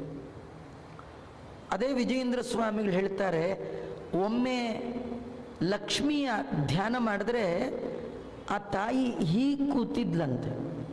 ವಿಜಯೇಂದ್ರ ಸ್ವಾಮಿಗಳು ಪ್ರಶ್ನೆ ಮಾಡ್ತಾರೆ, ಅಮ್ಮ ಯಾಕೆ ಕೂತಿದ್ದೀಯಾ? ತುಂಬ ಡಿಪ್ರೆಸ್ ಆದವ್ರು ಮಾತ್ರ, ಯೋಚನೆ ಇದ್ದವ್ರು ಮಾತ್ರ ತಲೆ ಮೇಲೆ ಕೈ ಹೊತ್ಕೊಳ್ತಾರೆ. ನಿಂಗೇನು, ನಾರಾಯಣ ಗಂಡ, 14 ಲೋಕದ ಒಡೆಯ, ಎಲೆಕ್ಷನ್ ಇಲ್ಲದ ರಾಜ, ಅಂಥವನಿಗೆ ಹೆಂಡ್ತಿ ನೀನು, ನಿಂದೇನು ಯೋಚನೆ? ಅವಳಂದ್ಲಂತೆ, ನನಗೇನು ಬೇರೆ ಯೋಚನೆ ಇಲ್ಲ, ನಮ್ಮ ಯಜಮಾನ್ರದ್ದು ಗುಣ ಕೌಂಟ್ ಮಾಡ್ಲಿಕ್ಕೆ ಆಗ್ತಿಲ್ವೇ ಅಂತ. ಭಗವಂತನ ಕಾಲನ್ನು ಒತ್ತುವಾಗ ದೇವರ ಪಾದದ ಬೆರಳಿನ ಉಗುರಿನ ಮೇಲಿನ ಧೂಳು, ಆ ಧೂಳಿನ ಒಳಗೆ ಭಗವಂತಂದು ಬಗೆ ಬಗೆ ರೂಪ ನೋಡ್ತಾ ನೋಡ್ತಾ ನೋಡ್ತಾ, ಇದು ಎಂಡಿ ಯಾವಾಗ ಮುಗಿಯೋದು ಯಾವಾಗಪ್ಪ ಅಂತ ನನ್ನ ಕೈಲಿ ಕೌಂಟ್ ಮಾಡ್ಲಿಕ್ಕೆ ಆಗಲ್ವೋ ಅಂತ ಹೀಗಿಟ್ಕೊಂಡಿದ್ಲಂತೆ. ಗ್ರೇಟ್ ಅಂದ್ರಂತೆ. ಕರೆಕ್ಟು, ನಿಮ್ಮ ಯಜಮಾನ್ರ ಗುಣ ಯಾರಿಗೂ ಎಣಿಸ್ಲಿಕ್ಕಲ್ಲ ಅಂತ. ಹಾಗೆ ವಿಜಯೇಂದ್ರ ಸ್ವಾಮಿಗಳು ಇನ್ನೊಮ್ಮೆ ಆ ತಾಯಿಯ ನೆನಪು ಮಾಡಿಕೊಂಡ್ರೆ, ಆಗ ಆ ತಾಯಿ ಹೀಗಿಟ್ಕೊಂಡ್ಬಿಟ್ಟಿದ್ಲಂತೆ. ಅಮ್ಮ, ಒಂದು ಕೈ ಓಕೆ, 2 ಕೈ ಯಾಕೆ ಕೇಳಿದ್ರಂತೆ. ನೀವು ಒಂದು ಕೈ ಇಟ್ಕೊಂಡಿದ್ದೆ ನಮ್ಗೆ ಮೀನಿಂಗ್ ಗೊತ್ತಾಯಿತು, 2 ಕೈ ಇಟ್ಕೊಂಡಿದ್ಯಲ್ಲ, ಇನ್ನೇನು ಸೆಕೆಂಡ್ ಪ್ರಾಬ್ಲಮ್? ಲಕ್ಷ್ಮಿ ಹೇಳಿದ್ಲಂತೆ, ನನಗೆ ಕೌಂಟ್ ಮಾಡ್ಲಿಕ್ಕೆ ಆಗದೆ ಇರೋದು ಒಂದೇ ಅನ್ಕೊಂಡಿದ್ದೆ, ಏನು? ದೇವರ ಗುಣ. ಇನ್ನೊಂದು ನಂಗೆ ಕೌಂಟ್ ಮಾಡೋಕ್ಕಾಗಲ್ಲಪ್ಪ ಅನ್ಲಂತೆ. ಏನು? ಭೂಮಿಯಲ್ಲಿರುವ ಜನ ಮಾಡುವ ಪಾಪಗಳನ್ನು ನನ್ನ ಕೈಲಿ ಕೌಂಟ್ ಮಾಡ್ಲಿಕ್ಕೆ ಆಗಲ್ವೋ? ರಮೆಯಪ್ಯಪೆಗಣ್ ಅಗಣಯ್ಯ ಮಂದ ವಸ್ತು. ರಮಾದೇವಿ ಮಹಾಲಕ್ಷ್ಮಿಗೂ ಕೂಡ ಗಣನೆ ಮಾಡಲಿಕ್ಕಾಗದೇ ಇರುವಂಥ ವಸ್ತುಗಳು ಎರಡು, ಒಂದು ದೇವರ ಗುಣ, ಇನ್ನೊಂದು ಮನುಷ್ಯರ ಪಾಪ. ವೇದವ್ಯಾಸ ದೇವರು ನಮ್ಮನ್ನು ನೋಡಿ ಅವರಿಗೆ ಅಯ್ಯೋ ಅನ್ನಿಸ್ತು. ಕಲಿಯುಗದ ಜನರ ಮೇಲೆ ಕಾರುಣ್ಯ ಬಂತು, ಕಲಿಯುಗದ ಜನರ ಮೇಲೆ ಕಾರುಣ್ಯ ಬಂತು. ಈ ಕಲಿಯುಗದ ಜನ ಮಾಡಿದ ಎಲ್ಲ ಪಾಪಗಳಿಗೆ ಏನಾದರೂ ಒಂದು ಪ್ರಾಯಶ್ಚಿತ್ತ ಕೊಡಬೇಕಲ್ಲ. ಯೋಚನೆ ಮಾಡಿ, ನಾವು ಮಾಡುವ ಎಲ್ಲ ಪಾಪಗಳ ಪರಿಹಾರಕ್ಕೆ ಪ್ರಾಯಶ್ಚಿತ್ತ ರೂಪವಾಗಿ ಕೊಟ್ಟದ್ದೇ ಶ್ರೀಮದ್ ಭಾಗವತ. ನೀವು ಬೇಕಾದ ಪಾಪ ಮಾಡಿರಿ, ಯೋಚನೆ ಮಾಡಬೇಡಿ. ಶ್ರೀಮದ್ ಭಾಗವತ ಶ್ರದ್ಧೆಯಿಂದ ಶ್ರವಣ ಮಾಡಿ. ಭಾಗವತವನ್ನ ಯಾರು ಶ್ರದ್ಧೆಯಿಂದ ಶ್ರವಣ ಮಾಡ್ತಾನೆ ಅವನಿಗೆ ಎರಡು ಅನುಕೂಲ. ಒಂದು, ಪಾಪ ಮಾಡುವ ಬುದ್ಧಿಯನ್ನ ಕಳೆಯುತ್ತದು. ಇನ್ನೊಂದು, ಮಾಡಿದ ಪಾಪಕ್ಕೆ ಭಗವಂತನ ನಾಮ ಸ್ಮರಣೆ ದೊಡ್ಡ ಪ್ರಾಯಶ್ಚಿತ್ತ. ಅಂತಹ ಉತ್ಕೃಷ್ಟವಾದ ಪ್ರಾಯಶ್ಚಿತ್ತ ಪರಿಹಾರ ರೂಪವಾಗಿ, ಪ್ರಾಯಶ್ಚಿತ್ತ ರೂಪವಾಗಿ ವೇದವ್ಯಾಸ ದೇವರು ಈ ಗ್ರಂಥವನ್ನು ಕೊಟ್ಟಿದ್ದಾರೆ. ಇದು ಒಂದು ಉದ್ದೇಶ. ಭಾಗವತ ಯಾಕೆ ಬಂತು? ನಾವು ಮಾಡಿದ ಎಲ್ಲ ಪಾಪಗಳ ಪರಿಹಾರಕ್ಕೋಸ್ಕರವಾಗಿ. 18,000 ಶ್ಲೋಕದ ತಿರುಳು ಹರಿಭಜನೆ ಮಾಡೋ ನಿರಂತರ ಮಧ್ವಗುರುಗಳು ಸಂತತಂ ಚಿಂತೆಯೇನಂತಂ. ಕಲಿಯುಗದೊಳು ಹರಿನಾಮವ ನೆನೆದರೆ ದಾಸರಾಯರು ಹೇಳಿದ್ದಾರೆ. ಈ ಎಲ್ಲದರ ಸಾರ ಶ್ರೀಮದ್ ಭಾಗವತ. 12ನೇ ಸ್ಕಂದದಲ್ಲಿ ಬರುವ ಪದ್ಯ, ನಾಮ ಸಂಕೀರ್ತನಂ ಯಸ್ಯ ಸರ್ವ ಪಾಪ ಪ್ರಣಾಶನಂ ಪ್ರಣಾಮೋ ದುಃಖ ಶಮನಂ ತಂ ನಮಾಮಿ ಹರಿಂ ಪರಂ. ಹಾಗಾಗಿ ಕಲಿಯುಗದ ಜನರು ಮಾಡುವ ಪಾಪಗಳ ಪರಿಹಾರಕ್ಕಾಗಿ ಪ್ರಾಯಶ್ಚಿತ್ತಾರ್ಥವಾಗಿ ಕೊಟ್ಟ ಗ್ರಂಥ ಶ್ರೀಮದ್ ಭಾಗವತ. ಇದು ಒಂದು ಉದ್ದೇಶ. ಸೆಕೆಂಡ್, ಏನು ಉದ್ದೇಶ ಅವರಿಗಿತ್ತು? ಕಲಿಯುಗದಲ್ಲಿ ಜನ ತಂದೆ ತಾಯಿಗಳನ್ನು ಚೆನ್ನಾಗಿ ನೋಡ್ಕೊಳ್ಳಲ್ಲ. ಏನೋ ಪ್ರಾಬ್ಲಮ್, ಬದುಕಿದ್ರೆ ಒಂಥರ ಪ್ರಾಬ್ಲಮ್, ಸತ್ರೆ ಒಂಥರ ಪ್ರಾಬ್ಲಮ್. ನಿಜವಾಗಿ ಮಗ ಅಂತ ಯಾರನ್ನು ಕರಿಬೇಕು? ಶಾಸ್ತ್ರಗಳು ಹೇಳುತ್ತೆ 3 ಕೆಲಸ ಯಾರು ಮಾಡ್ತಾನೆ ಅವನೇ ಮಗ. ಅಪ್ಪ ಇಟ್ಟ ಅಸೆಟ್ಟು, ಅಪ್ಪ ಇಟ್ಟ ಫಿಕ್ಸೆಡ್ದು ಬಡ್ಡಿ ತಿಂದು ಬದುಕ್ತಾನಲ್ಲ ಅವ ಖಾಲಿ ಬಡ್ಡಿ ಮಗ. ನಾವು ಆ ಥರ ಮಗ ಆಗಬಾರ್ದು. ನಾನು ಕೇಳಿರೋದು, ಕೆಲವರು ಇಂಥ ಮಕ್ಕಳಿರ್ತ. ನೀವು ರಾಮನ್ ನೋಡ್ಲಿಕ್ಕೆ ತ್ರೇತಾಯುಗಕ್ಕೆ ಹೋಗಬೇಡಿ, ಕಲಿಯುಗದಲ್ಲಿ ಸಿಗ್ತಾರೆ. ರಾವಣನ್ ನೋಡ್ಲಿಕ್ಕೂ ಹೋಗಬೇಡಿ, ಈ ಯುಗದಲ್ಲಿ ಸಿಗ್ತಾರೆ. ರಾಮ ರಾವಣ ಇದು ಪಾತ್ರಗಳಲ್ಲ, ವ್ಯಕ್ತಿಯ ಗುಣ, ಕ್ವಾಲಿಟೀಸ್. ಎಲ್ಲ ಕಾಲದಲ್ಲಿ ಎಲ್ಲ ಥರ ಜನ ಇರ್ತಾರೆ. ಕೆಲವರು ಮನೇಲಿ ಮಕ್ಕಳು ಇರ್ತಾರೆ, ಅಪ್ಪನಿಗೆ ಹೇಳ್ತಾರೆ, ಅಪ್ಪ ಯಾಕೆ ನೀ ದುಡಿತಿ, ಸಾಕು, ನಿನ್ನ ದುಡ್ಡು ನಮಗೆ ಬೇಡ, ದಾನ ಮಾಡು, ಧರ್ಮ ಮಾಡು, ಸತ್ಕರ್ಮ ಮಾಡು, ನಿನ್ನ ಆತ್ಮೋದ್ಧಾರ ಮಾಡಿಕೋ, ನೀನು ಉದ್ಧಾರ ಆಗು. ನಂಗೆ ವಿದ್ಯೆ ಕೊಟ್ಟಿದೀಯಾ, ಬುದ್ಧಿ ಕೊಟ್ಟಿದೀಯಾ, ಸಂಸ್ಕಾರ ಕೊಟ್ಟಿದೀಯಾ, ಬೇಕಾದ ಕೊಟ್ಟಿದೀಯಾ, ಇನ್ನೆಷ್ಟು ನನಗೆ ಬಾಡ್ತೀಯ? ನಾವು ಊರವ್ರಿಗೆಲ್ಲ ಮಾಡ್ತಾ ಇದ್ದೀವಿ, ನಮ್ಗೆ ನೋಡಿದ್ರೆ ಪರ್ಸನಲ್ ಅಕೌಂಟ್ ನಿಲ್, ಬರೀ ಅವ್ರಿಗೆ ಇವ್ರಿಗೆ ಮಾಡಿದ್ದೇ ಆಯಿತು, ನಮಗೇನು ಏನಿಲ್ಲ. ಯಾರು ವಯಸ್ಸಾದ ತಂದೆಯ ಆಸ್ತಿ ಮೇಲೆ ಕಣ್ಣಿಡ್ತಾನೆ ಅವ ಮಗ ಅಲ್ಲ. ವಯಸ್ಸಾಗುವಾಗ ವಿಲ್ ಯಾವಾಗ ಬರೀತ್ಯ ಅಂತ ಕೊಡ್ತಾನೆ ಅವ ಮಗ ಅಲ್ಲ. ಶಾಸ್ತ್ರ ಹೇಳುತ್ತೆ, ಜೀವತೋ ವಾಕ್ಯಕರಣಾತ್, ವಾಕ್ಯಕರಣಾತ್. ತಂದೆ ಮಾತನ್ನು ಓವರ್ಟೇಕ್ ಮಾಡಿದವ ಮಗ ಅಲ್ಲಂತೆ. ಏನು ಮಾಡೋದು, ನಮ್ಗೆ ಸಿಗೋವೆಲ್ಲ ಅಂಥವೇ ಸಿಕ್ಕಿರ್ತವೆ ಮಕ್ಕಳು. ದಾಸರದು ಒಂದು ಪದ್ಯ, ಮಾತು ಕೇಳದ ಮಕ್ಕಳು ಇರಲೇಬಾರದು. ನಮ್ಗಿರೋರೆಲ್ಲ ಅಂಥವ್ರೆ, ಅದರಿಂದ ದಾಸರ ಪದ್ಯ ತೆಗೆದು ಬಿಡೋದೇ ಒಳ್ಳೇದು. ಬ್ಯಾನ್. ಮೊದಲ ಶಬ್ದ ಏನಂದ್ರೆ, ಮಗ ಅಂತ ಕರೆಸ್ಕೊಳ್ಬೇಕಾದ್ರೆ ಅಪ್ಪನ ಮಾತು ಮೀರಬಾರ್ದ್ರಿ. ಅಲ್ಲ, ಎಲ್ಲಿ ಹೇಳಿದೆ ಆಚಾರ್ಯ? ಎಲ್ಲಿ ಹೇಳಿದೆ ಅಂದರೆ, ಮೊದಲು ಹೇಳಿದ್ವು ಒಂದು ಶ್ಲೋಕ, ಇನ್ನೊಂದು ಈ ಜನವರ ಹಾಕ್ಕೊಳ್ತಾರಲ್ಲ, ಕೆಲವರು ಜನವಾರ ಅಂದರೆ ಆಚಾರ್ಯನ ಶುರು ಮಾಡಿರ, ಎಲ್ಲರಿಗೂ ಗೊತ್ತಿರೋದು ಜನವಾರ ಅಂತ. ಈ ಜನವಾರ ಮುಂಜಿಲ್ ಹಾಕ್ಕೊಳ್ಳುವಾಗ ಜನವಾರ ಹಾಕಿದ ಅಪ್ಪ ತಂದು ಬೆರಳು ಮಗನ ಎದೆ ಮೇಲಿಟ್ಟು ಒಂದು ಮಂತ್ರ ಹೇಳ್ತಾನೆ. ಅದು ಪುರೋಹಿತರಿಗೆ ಗೊತ್ತಿರಬೇಕು, ಕೇಳೋರ್ಗೂ ಹೇಳೋರ್ಗು ಯಾರಿಗೂ ಅವ್ರಿಗೂ ಗೊತ್ತಿಲ್ಲ, ಇವ್ರಿಗೂ ಗೊತ್ತಿಲ್ಲ. ಅಲ್ಲಿ ಹೇಳುವಾಗ ಮಮ ವಾಚ ಏಕವುರತೋ ಜುಷಸ್ವ, ನಿಂಗೆ ಉಪನಯನ ಮಾಡಿ ಬ್ರಹ್ಮವಿದ್ಯೆಯಾದ ಗಾಯತ್ರಿಯನ್ನು ಉಪದೇಶ ಮಾಡಿದ್ದೇನೆ, ಇನ್ನು ಮೇಲೆ ನನ್ನ ಮಾತಿನಂತೆ ನಡೆಯೋದೇ ನಿನ್ನ ದೊಡ್ಡ ವ್ರತ. ವ್ರತ ಧಾರಣೆ ಶಬ್ದಕ್ಕೆ ಅರ್ಥ, ವ್ರತ ಅಂದರೆ ಧಾರಣೆ. ನನ್ನ ಮಾತು ನಾ ಹೇಳ್ದಾಗ ಕೇಳಬೇಕು, ನನ್ನ ಮಾತು ಮೀರಿ ನಡಿಬಾರ್ದು. ಇದನ್ನು ತೋರಿಸ್ಲಿಕ್ಕೆ ದೇವರು 2 ಬಾರಿ ಅವತಾರ ಮಾಡಿದ. ತಂದೆ ಮಾತು ಮೀರಬಾರ್ದು ಅಂತ ಹೇಳಲಿಕ್ಕೆ 2 ಬಾರಿ, ಒಂದು ರಾಮಾವತಾರ, ಇನ್ನೊಂದು ಪರಶುರಾಮಾವತಾರ. 2ನೇ ಗುಣ ಮಗನಿಗಿರಬೇಕಾದ್ದು ಪ್ರತ್ಯಬ್ಧಂ ಭೂರಿ ಭೋಜನಂ.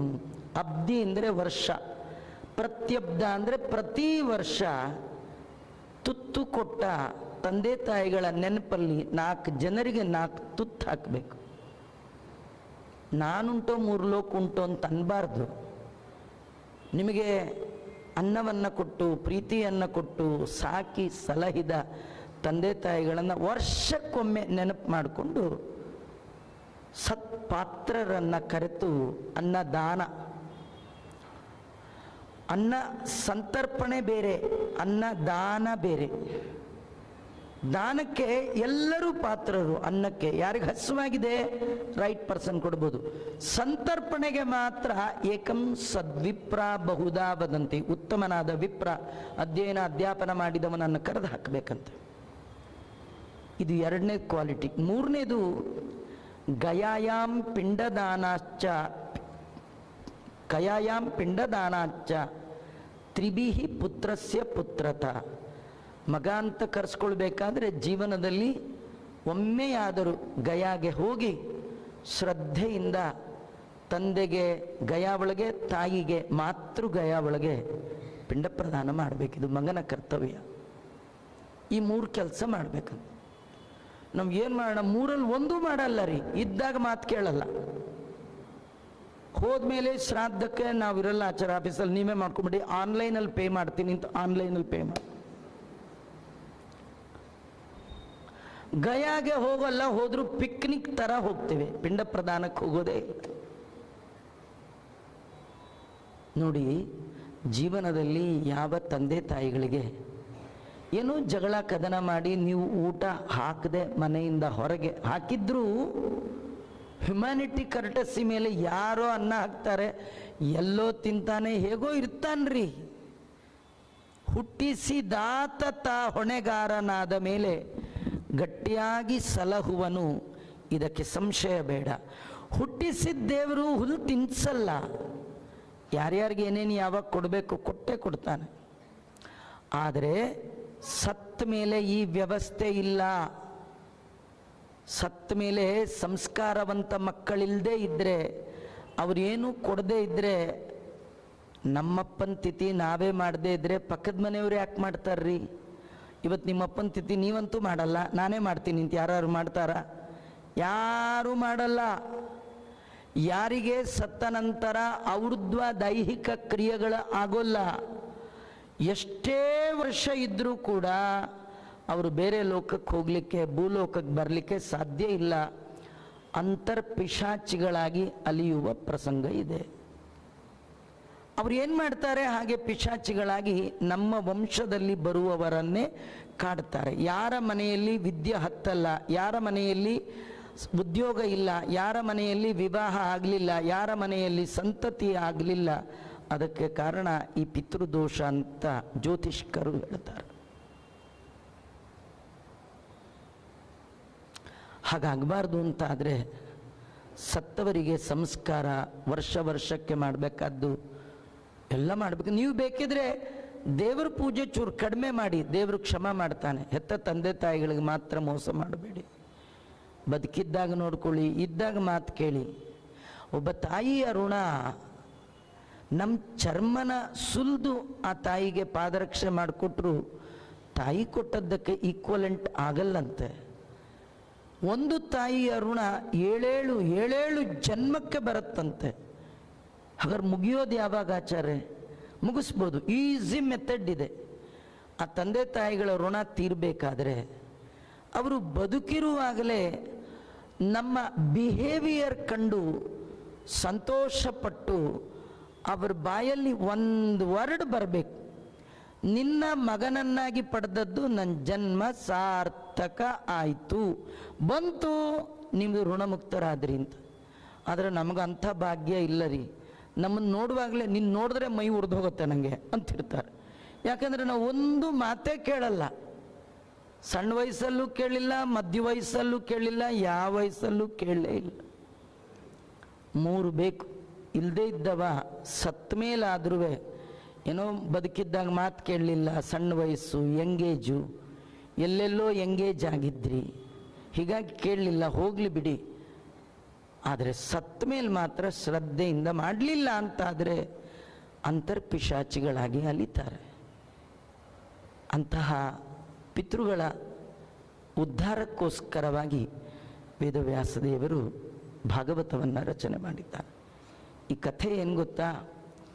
ನೀವು ಶ್ರದ್ಧೆಯಿಂದ ಭಾಗವತ ಸೇವಾ ಮಾಡಿಸಿದ್ರಿ, ದೇವರ ಅನುಗ್ರಹ ಮಾಡ್ತಾನೆ. ಸೇವೆ ಮಾಡಲಿಲ್ಲ, ಮಾಡೋರಿಗೆ ಹೆಲ್ಪ್ ಮಾಡಿದ್ರಿ, ಅನುಗ್ರಹ.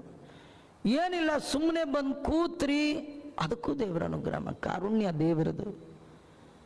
ಭಾಗವತ ಜ್ಞಾನ ಸತ್ರದ ಒಳಗೆ ಪಾರ್ಟಿಸಿಪೇಟ್ ಮಾಡಿದ್ರೆ ಸಾಕು, ಭಾಗವಹಿಸಿದ್ರೆ ಸಾಕು, ಅವರ ಪಿತೃಗಳ ಶಾಪ ವಿಮೋಚನೆ ಆಗುತ್ತೆ.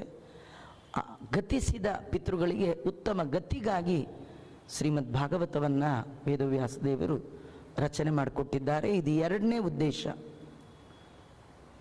ಇನ್ನು 3ನೆಯ ಉದ್ದೇಶ, ವೇದವ್ಯಾಸ ದೇವರು ಈ ಗ್ರಂಥ ರಚನೆ ಮಾಡಲಿಕ್ಕೆ ದೇವರನ್ನ ಕಾಣುವ ಬಯಕೆ ಇದ್ದವರು ಜೀವನದಲ್ಲಿ ಸಂಪಾದನೆ ಮಾಡಬೇಕಾದ್ದು 3 ಸಂಗತಿ. ಒಂದು ಜ್ಞಾನ, ಭಕ್ತಿ, ವೈರಾಗ್ಯ. ಈ 3 ಇದ್ದರೆ ನಿಮಗೆ ದೇವರ ದರ್ಶನ ಒಳಗೆ, ಅಂತರಂಗದ ಒಳಗೆ ಆಗುತ್ತೆ. ದೇವರ ದರ್ಶನಕ್ಕೆ ಕಾರಣ ಆಗುವ 3 ಸಂಗತಿಗಳು ಜ್ಞಾನ, ಭಕ್ತಿ, ವೈರಾಗ್ಯ. ಇಲ್ಲಿ ಯಾರೆಲ್ಲ ಕೂತಿದ್ದೀರಿ ಭಾಗವತಕ್ಕೆ, ನಿಮಗೆಲ್ಲ ಒಂದಿದೆ, 2 ಇಲ್ಲ. ಮಧ್ವಾಚಾರ್ಯರು ತಮ್ಮ ಬೆರಳನ್ನು ಅದಕ್ಕೆ ತೋರಿಸಿದ್ದು. ನೀವು ಸಂಪಾದನೆ ಮಾಡಬೇಕಾದ್ದು 2, ಬೇಕಾದ್ದು 3. ಒಂದು ನಿಮ್ಮ ಹತ್ರ ಆಲ್ರೆಡಿ ಇದೆ, ಇನ್ನು 2 ಇಲ್ಲ. ಆ 2 ಸಿಕ್ಕಿ 3 ಆದರೆ ದೇವರನ್ನು ಹೃದಯದ ಒಳಗೆ ಕಟ್ಟಿ ಹಾಕ್ಕೊಳ್ಬೋದು. ಯಶೋದೆ ಕೃಷ್ಣನ್ ಕಟ್ಟಬೇಕು ಅಂತ ಟ್ರೈ ಮಾಡಿದ್ಲು. ದ್ವೆಂಗುಲಂ ನ್ಯೂನಮಬುತ್ತದ, ಅವಳು ಕಟ್ಟುವಾಗ 2 ಇಂಚ್ ಕಡಿಮೆ ಬಿತ್ತಂತೆ. 2 ಇಂಚು ಹಗ್ಗ ತಂದ್ಲು, 2 ಇಂಚ್ ಕಡಿಮೆ ಬಿತ್ತು. ಪಕ್ಕದ ಮನೆಗೆ ಹೋದ್ಲು, ಹಗ್ಗ ತಂದ್ಲು, ಜಾಯಿಂಟ್ ಮಾಡಿದ್ಲು, ಕಟ್ಟಿದ್ಲು. ತದಪಿ ದ್ವೆಂಗುಲ ನ್ಯೂನಮಬು, ಅದು ಕೂಡ 2 ಇಂಚ್ ಕಡಿಮೆ. ಪಕ್ಕದ ಮನೆ ಮೋಸ್ಟ್ಲಿ ಆಗ ಅಧಿಕ ಮಾಸ ಇತ್ತು ಅಂತೆ, 33 ಮನೆಯಿಂದ ಹಗ್ಗ ತಂದ್ಲು. ಆಗಲೂ 2 ಇಂಚ್ ಕಡಿಮೆ ಬಿತ್ತು. ಹಗ್ಗ ನೋಡಿದ್ಲು, ಕೃಷ್ಣನ್ ನೋಡಿದ್ಲು. ಹಗ್ಗ ನೋಡಿದ್ಲು, ಹಗ್ಗ ಇಷ್ಟೆತ್ತ, round round round round. Krishna ಪುಟ್ಟ ಕೃಷ್ಣ ರೀ, ಕಟ್ಲಿಕ್ಕಾಗ್ತಾ ಇಲ್ಲ. ಕೃಷ್ಣ ಅಮ್ಮನ ಕೇಳ್ದ, ಅಮ್ಮ ಅವ್ರ ಮನೆಗೆ ಹೋಗಿ ಇವ್ರ ಮನೆಗೆ ಹೋಗಿ ಇವ್ರ ಮನೆಗೆ ಹೋಗಿ ಹಗ್ಗ ಯಾಕೆ ತರ್ತಾ ಇದ್ದೀಯಾ? ಯಶೋದೆ ಅಂದ್ಲು, ನಿನ್ ಚೇಷ್ಟೆ ಜಾಸ್ತಿ ಆಯಿತು ಕೃಷ್ಣ. ಮನೇಲಿ ಒಂದು ಕೆಲಸ ಮಾಡ್ಲಿಕ್ಕಾಗ್ತಿಲ್ಲ, ನಿನ್ನ ಕಟ್ಟಾಕಿದ್ರೆ ಮಾತ್ರ ಮನೆ ಕೆಲಸ ಮಾಡಬಹುದು, ನಿನ್ನ ಕಟ್ಟಾಕಬೇಕು ಅಂತ ಹಗ್ಗ. ಕೃಷ್ಣ ಅಂದ, ನನ್ನ ಕಟ್ಟಾಕಬೇಕಾದ್ರೆ 2. ಒಂದು ಪರ್ಮಿಷನ್ ತಗೊಳ್ಬೇಕು, ಅರೆಸ್ಟ್ ಮಾಡಬೇಕಾದ್ರೆ ಬೇಕಾ ಬೇಡ? ಪರ್ಮಿಷನ್ ತಗೋಬೇಕು. ಬೇಡ, ಇನ್ಫಾರ್ಮೇಷನ್ ಆದರೂ ಕೊಡಬೇಕು.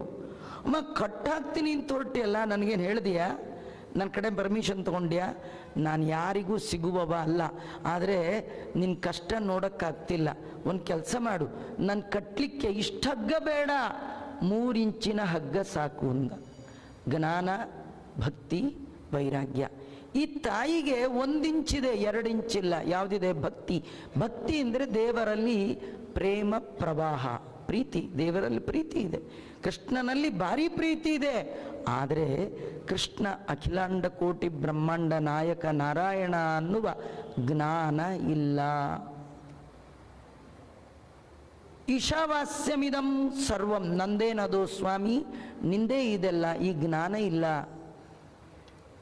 ಅವಳಿಗೆ ಬೆಣ್ಣೆ ಹಾಳು ಮಾಡ್ದ, ಮೊಸರು ಹಾಳು ಮಾಡ್ದ, ಕೃಷ್ಣ ಎಲ್ಲ ಹಾಳು ಮಾಡ್ದ ಅಂತಿದೆಯೇ ವಿನಃ ಈ ಬೆಣ್ಣೆ ಹಾಲು ಮೊಸರು ಇದರ ಮೇಲೆ ವೈರಾಗ್ಯ ಇಲ್ಲ, ಜ್ಞಾನ ಇಲ್ಲ, ವೈರಾಗ್ಯ ಇಲ್ಲ. ಅವಳಿಗೆ ಅದೆರಡು ಬಂತು, ಜ್ಞಾನ ಬಂತು, ವೈರಾಗ್ಯ ಬಂತು, ಪ್ರೀತಿ ಇತ್ತು, ಕಟ್ ಹಾಕ್ಬಿಟ್ಲು.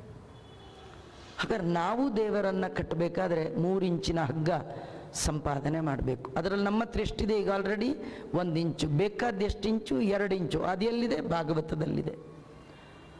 ಒಂದು ದೇವರ ಬಗ್ಗೆ ಸರಿಯಾದ ಅರಿವು ಕೊಡುವಂಥದ್ದು, ಜ್ಞಾನ ಕೊಡುವಂಥದ್ದು ಭಾಗವತ. ಇನ್ನೊಂದು ವೈರಾಗ್ಯ. ವೈರಾಗ್ಯ ಅಂದರೆ ಭಾಗವತದಲ್ಲೇ ಅದರ ವಿಸ್ತೃತವಾದ ಅರ್ಥ ಇದೆ. ಅಸಂಗ ಆತ್ಮತ್ವ್ಯತಿರಿಕ್ತ ವಸ್ತುನಿ ದೃಢಾರತಿ ನಿರ್ಗುಣಿ ಬ್ರಹ್ಮಣೇಚಯ. ದೇವರನ್ನು ಬಿಟ್ಟು ಉಳಿದೆಲ್ಲ ಪದಾರ್ಥಗಳನ್ನು ಡಿಟ್ಯಾಚ್ಮೆಂಟ್ ಮಾಡಿಕೊಳ್ಳದೆ ವೈರಾಗ್ಯ. ಹೇಯತಾ ಬುದ್ಧಿ, ಇವು ಯಾವು ನಮ್ಮ ಹಿಂದೆ ಬರೋಲ್ಲ ಅಂತ ತಿಳಿಯೋದಿದೆಯಲ್ಲ, ಇದೇ ವೈರಾಗ್ಯ. ನಮ್ಮ ಹಿಂದೆ ಬರೋದು ಒಂದೇ, ಅದು ಭಗವಂತನ ನಾಮಸ್ಮರಣೆ ಮಾಡಿದ ಪುಣ್ಯ. ದೇವರು, ದೇವರ ನಾಮ ಬಿಟ್ಟರೆ ನಮ್ಮ ಹಿಂದೆ ಇನ್ಯಾವುದೂ ಬರೋಲ್ಲ. ಇವೆಲ್ಲವೂ ಬಿಟ್ಟು ಹೋಗುವಂಥದ್ದು, ಇಟ್ಟು ಹೋಗುವಂಥದ್ದು. ನಾವು 3 ಸಂಪಾದನೆ ಮಾಡ್ಬೋದು: ಹೆಣ್ಣು, ಹೊನ್ನು, ಮಣ್ಣು. ಇದು ಯಾವುದು ತೊಗೊಂಡೋಗೋ ಆಗಿಲ್ಲ, ಎಲ್ಲ ಇಲ್ಲೇ ಸಿಕ್ಕಿದ್ದು ಇಲ್ಲೇ ಬಿಟ್ಟು ಹೋಗಬೇಕು. ಇಲ್ಲಿ ಏನೇನು ಪಡೆದಿದ್ದೀರಿ ಅದನ್ನು ಇಲ್ಲಿಲ್ಲೇ ಬಿಟ್ಟು ಹೋಗಬೇಕು. ಪಡೆದದ್ದನ್ನು ಹಿಡ್ಕೊಂಡು ಹೋಗೋ ಆಗಿಲ್ಲ. ಯಾವುದು ತಂದಿದ್ದೀರಿ ಅದನ್ನು ಮಾತ್ರ ತೊಗೊಂಡು ಭಗವಂತನ ನಾಮ ತರಬೇಕು, ಭಗವಂತನ ನಾಮದ ಒಟ್ಟಿಗೆ ಹೋಗಬೇಕು. ಇದು ಬಿಟ್ಟು ಇನ್ನೊಂದು ನನ್ನ ಹಿಂದೆ ಬರೋಲ್ಲ ಅನ್ನುವ ಅರಿವು ಇದೆಯಲ್ಲ, ಇದನ್ನೇ ವೈರಾಗ್ಯ. ಜ್ಞಾನ, ಭಕ್ತಿ, ವೈರಾಗ್ಯದಲ್ಲಿ ಭಕ್ತಿ ಇರುವವರಿಗೆ ದೇವರ ಬಗ್ಗೆ ಯಥಾರ್ಥವಾದ ಜ್ಞಾನ, ವೈರಾಗ್ಯವನ್ನು ಕೊಡುವ ಸಲುವಾಗಿ ವೇದವ್ಯಾಸದೇವರು 3ನೇ ಉದ್ದೇಶ ಇಟ್ಕೊಂಡು ಈ ಗ್ರಂಥವನ್ನು ರಚನೆ ಮಾಡಿದ್ದ. 1 ಪಾಪ ಪರಿಹಾರ, 2 ಪಿತೃಗಳಿಗೆ ಉತ್ತಮ ಲೋಕ ಪ್ರಾಪ್ತಿ, 3 ಜ್ಞಾನ ಮತ್ತು ವೈರಾಗ್ಯದ ಸ್ಥಾಪನೆಗಾಗಿ ವೇದವ್ಯಾಸದೇವರು ಈ ಗ್ರಂಥವನ್ನು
ನಾವು ಅಂಥ ಒಂದು ದೇಹ ನೋಡೇ ಇಲ್ಲ.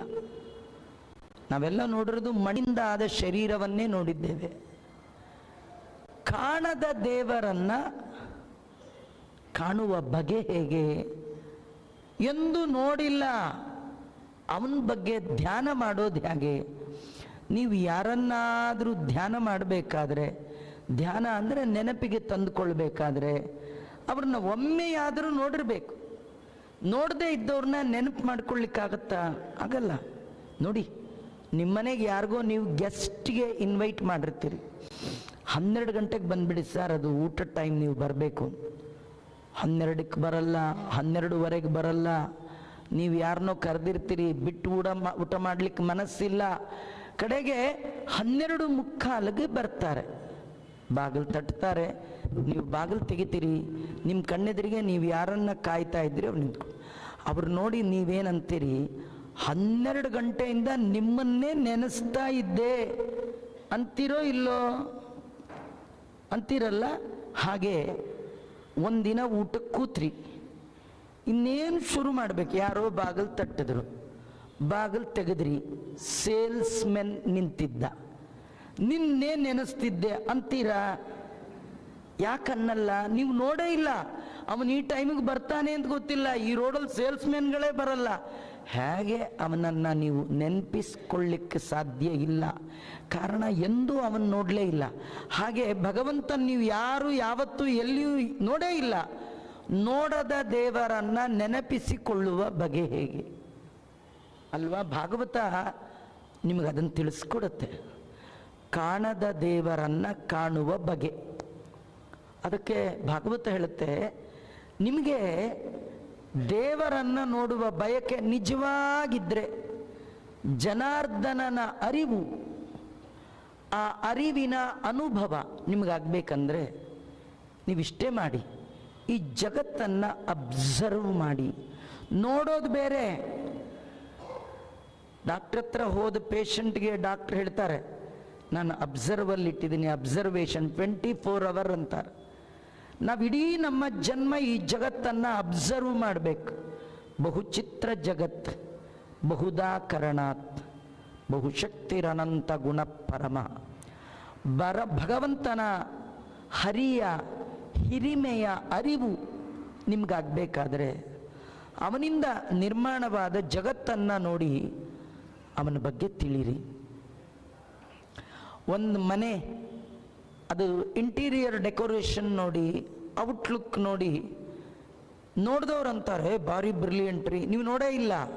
ಅದರ ಮನೆ ನೋಡಿ ಅವನ ಬುದ್ಧಿಯನ್ನು ಗೆಸ್ ಮಾಡಿದ್ರಲ್ಲ, ಹಾಗೆ ಜಗತ್ತನ್ನು ನೋಡಿ ಜನಾರ್ದನನನ್ನು ತಿಳಿಯಿರಿ. ಹಾಗಾಗಿ ಇಲ್ಲಿ ಭಾಗವತ ಹೇಳುತ್ತೆ, ದೇವರು ಅಂದರೆ ಯಾರು? ಯಾರಂದರೆ ಅದು ಉದಾಹರಣೆ ಕೊಟ್ಟು ಹೇಳುತ್ತೆ, ಲಕ್ಷಣಗಳನ್ನು ಹೇಳುತ್ತೆ. ಈ ಜಗತ್ತಿನ ಸೃಷ್ಟಿ ಯಾರು ಮಾಡಿದ್ದಾನೋ ಅವನು ದೇವರು.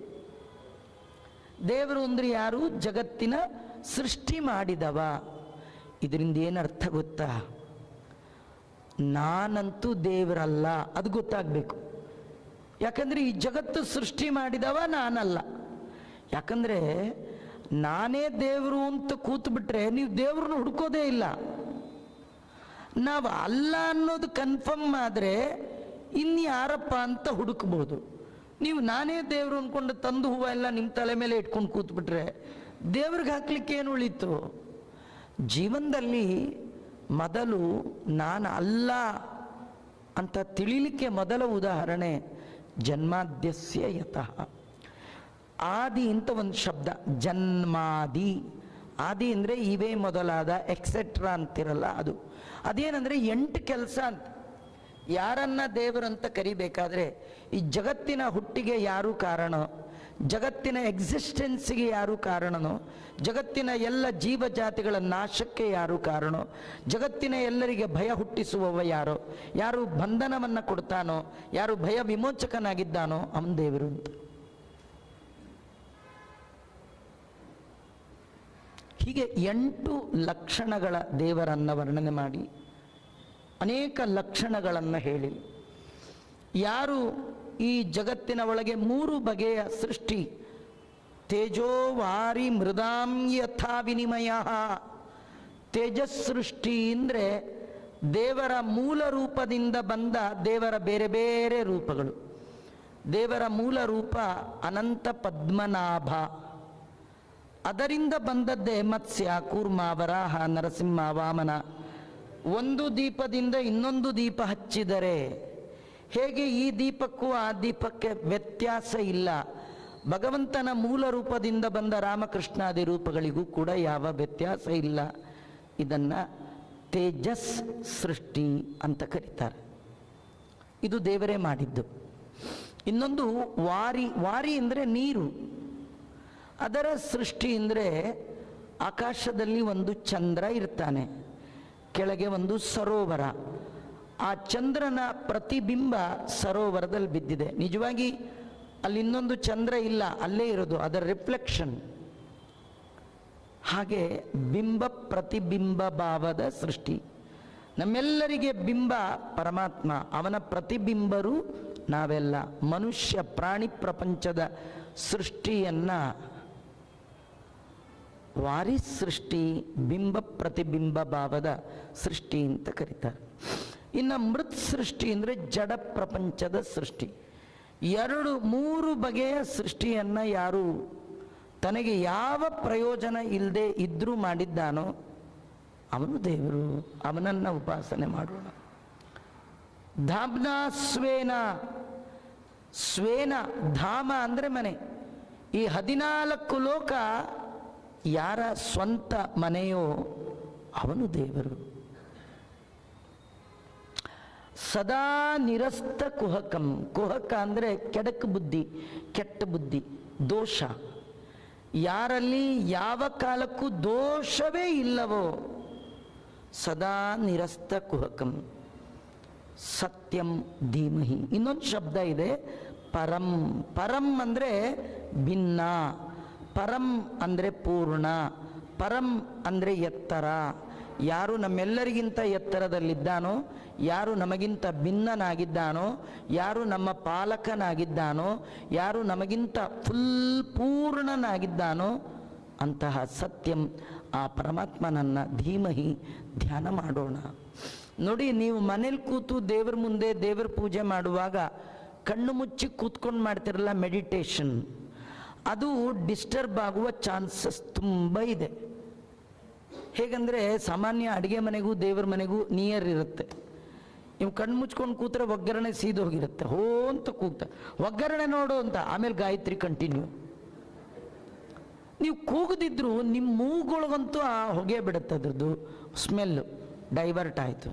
ಆ ಚಟ ಚಟ ಸಿಡಿಯುವಾಗ ಅಥವಾ ಇನ್ನೂ ಕೆಲವು ಸತಿ ನೀವು ಕಣ್ಣು ಮುಚ್ಕೊಂಡು ದೇವ್ರ ಧ್ಯಾನ ಕೂತಾಗಲೇ ಈ ವಿಶಿಲ್ ಹೊಡ್ಕೊಂಡು ಕಸದವ್ರು ಬರ್ತಾರೆ, ತಲೆ ತುಂಬ ಕಸ ಆಗಿಬಿಡುತ್ತೆ, ಹೋಯ್ತು ಮೆಡಿಟೇಷನ್.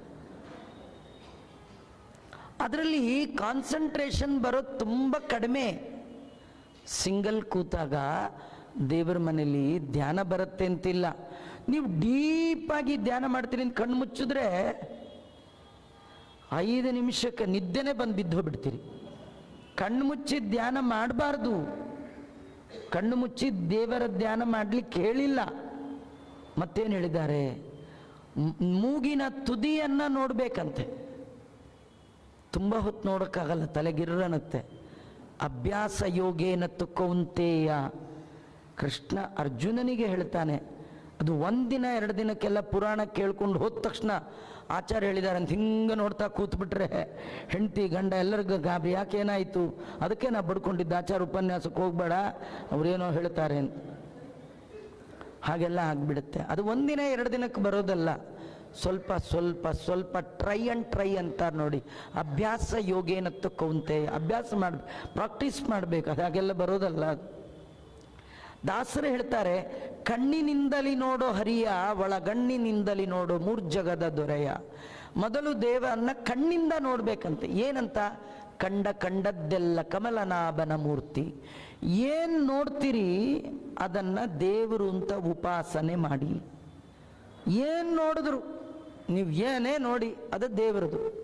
ಅಂದರೆ ತದಾಕಾರ ತದ್ ಭಿನ್ನ ತದ್ವಾಚ್ಯನಾಗಿ ದೇವರೇ ಇರ್ತಾನೆ.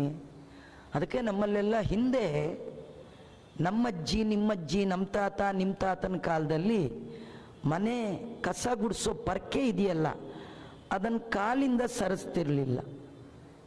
ಕಾಲಲ್ಲಿ ಸರಿಸಬಾರ್ದು. ಶುಕ್ರವಾರ ಗುಡಿಸಿದ ಕಸ ಸಂಜೆ ಬಿಸಾಕ್ತಿರ್ಲಿಲ್ಲ. ಯಾಕೆ? ಲಕ್ಷ್ಮೀ ಸನ್ನಿಧಾನ ಅಲ್ಲ. ಬಿಸಾಕೋ ಕಸದಲ್ಲೇ ಲಕ್ಷ್ಮಿ ಇರೋದಾದರೆ ಬಿಸಾಕದೇ ಇರೋ ಎಷ್ಟು ಐಟಮ್ಗಳಲ್ಲಿ ಲಕ್ಷ್ಮೀನಾರಾಯಣರಿಲ್ಲ. ನಮ್ಮ ಹಿರಿಯರ ಕಾನ್ಸೆಪ್ಟ್ ಹೀಗಿತ್ತು, ಬಿಸಾಕುವ ವಸ್ತುವಿನಲ್ಲಿಯೇ ದೇವರನ್ನು ಕಾಣುವ ಎತ್ತರದ ಬುದ್ಧಿಮತ್ತೆ ಅವರಿಗಿತ್ತು. ಇವತ್ತು ನಮಗೆ ದೇವರಲ್ಲೇ ದೇವರು ಕಾಣ್ತಾ ಇಲ್ಲ. ಎಲ್ಲ ವಸ್ತುವಿನ ಒಳಗೆ ಆ ಭಗವಂತನನ್ನು ನೋಡಬೇಕು. ಅದು ಕಣ್ಣಿನಿಂದಲೇ ನೋಡೋ ಹರಿಯ. ಯಾಕೆ ಗೊತ್ತಾ? ಸಾಯುವ ಕಾಲಕ್ಕೆ ದೇವ್ರ ಫೋಟೋ ನೋಡ್ತೀವಿ, ಸಾಯ್ತೀವಿ. ಗ್ಯಾರಂಟಿ ಏನು? ಯಾವ ಸಿಸ್ಟರ್ ಬರ್ತಾರೋ, ಯಾವ ಸರ್ಜನ್ ಬರ್ತಾರೋ, ಯಾರು ನಮ್ಮ ಬಾಯೊಳಗೆ ಬಂದು ಏನು ಇಡ್ತಾರೋ, ಯಾವಾಗ ನಮ್ಮ ಪ್ರಾಣ ಹೋಗುತ್ತೋ, ದೇವ್ರ ಧ್ಯಾನ ಎಲ್ಲಿ ಬರುತ್ತ್ರಿ?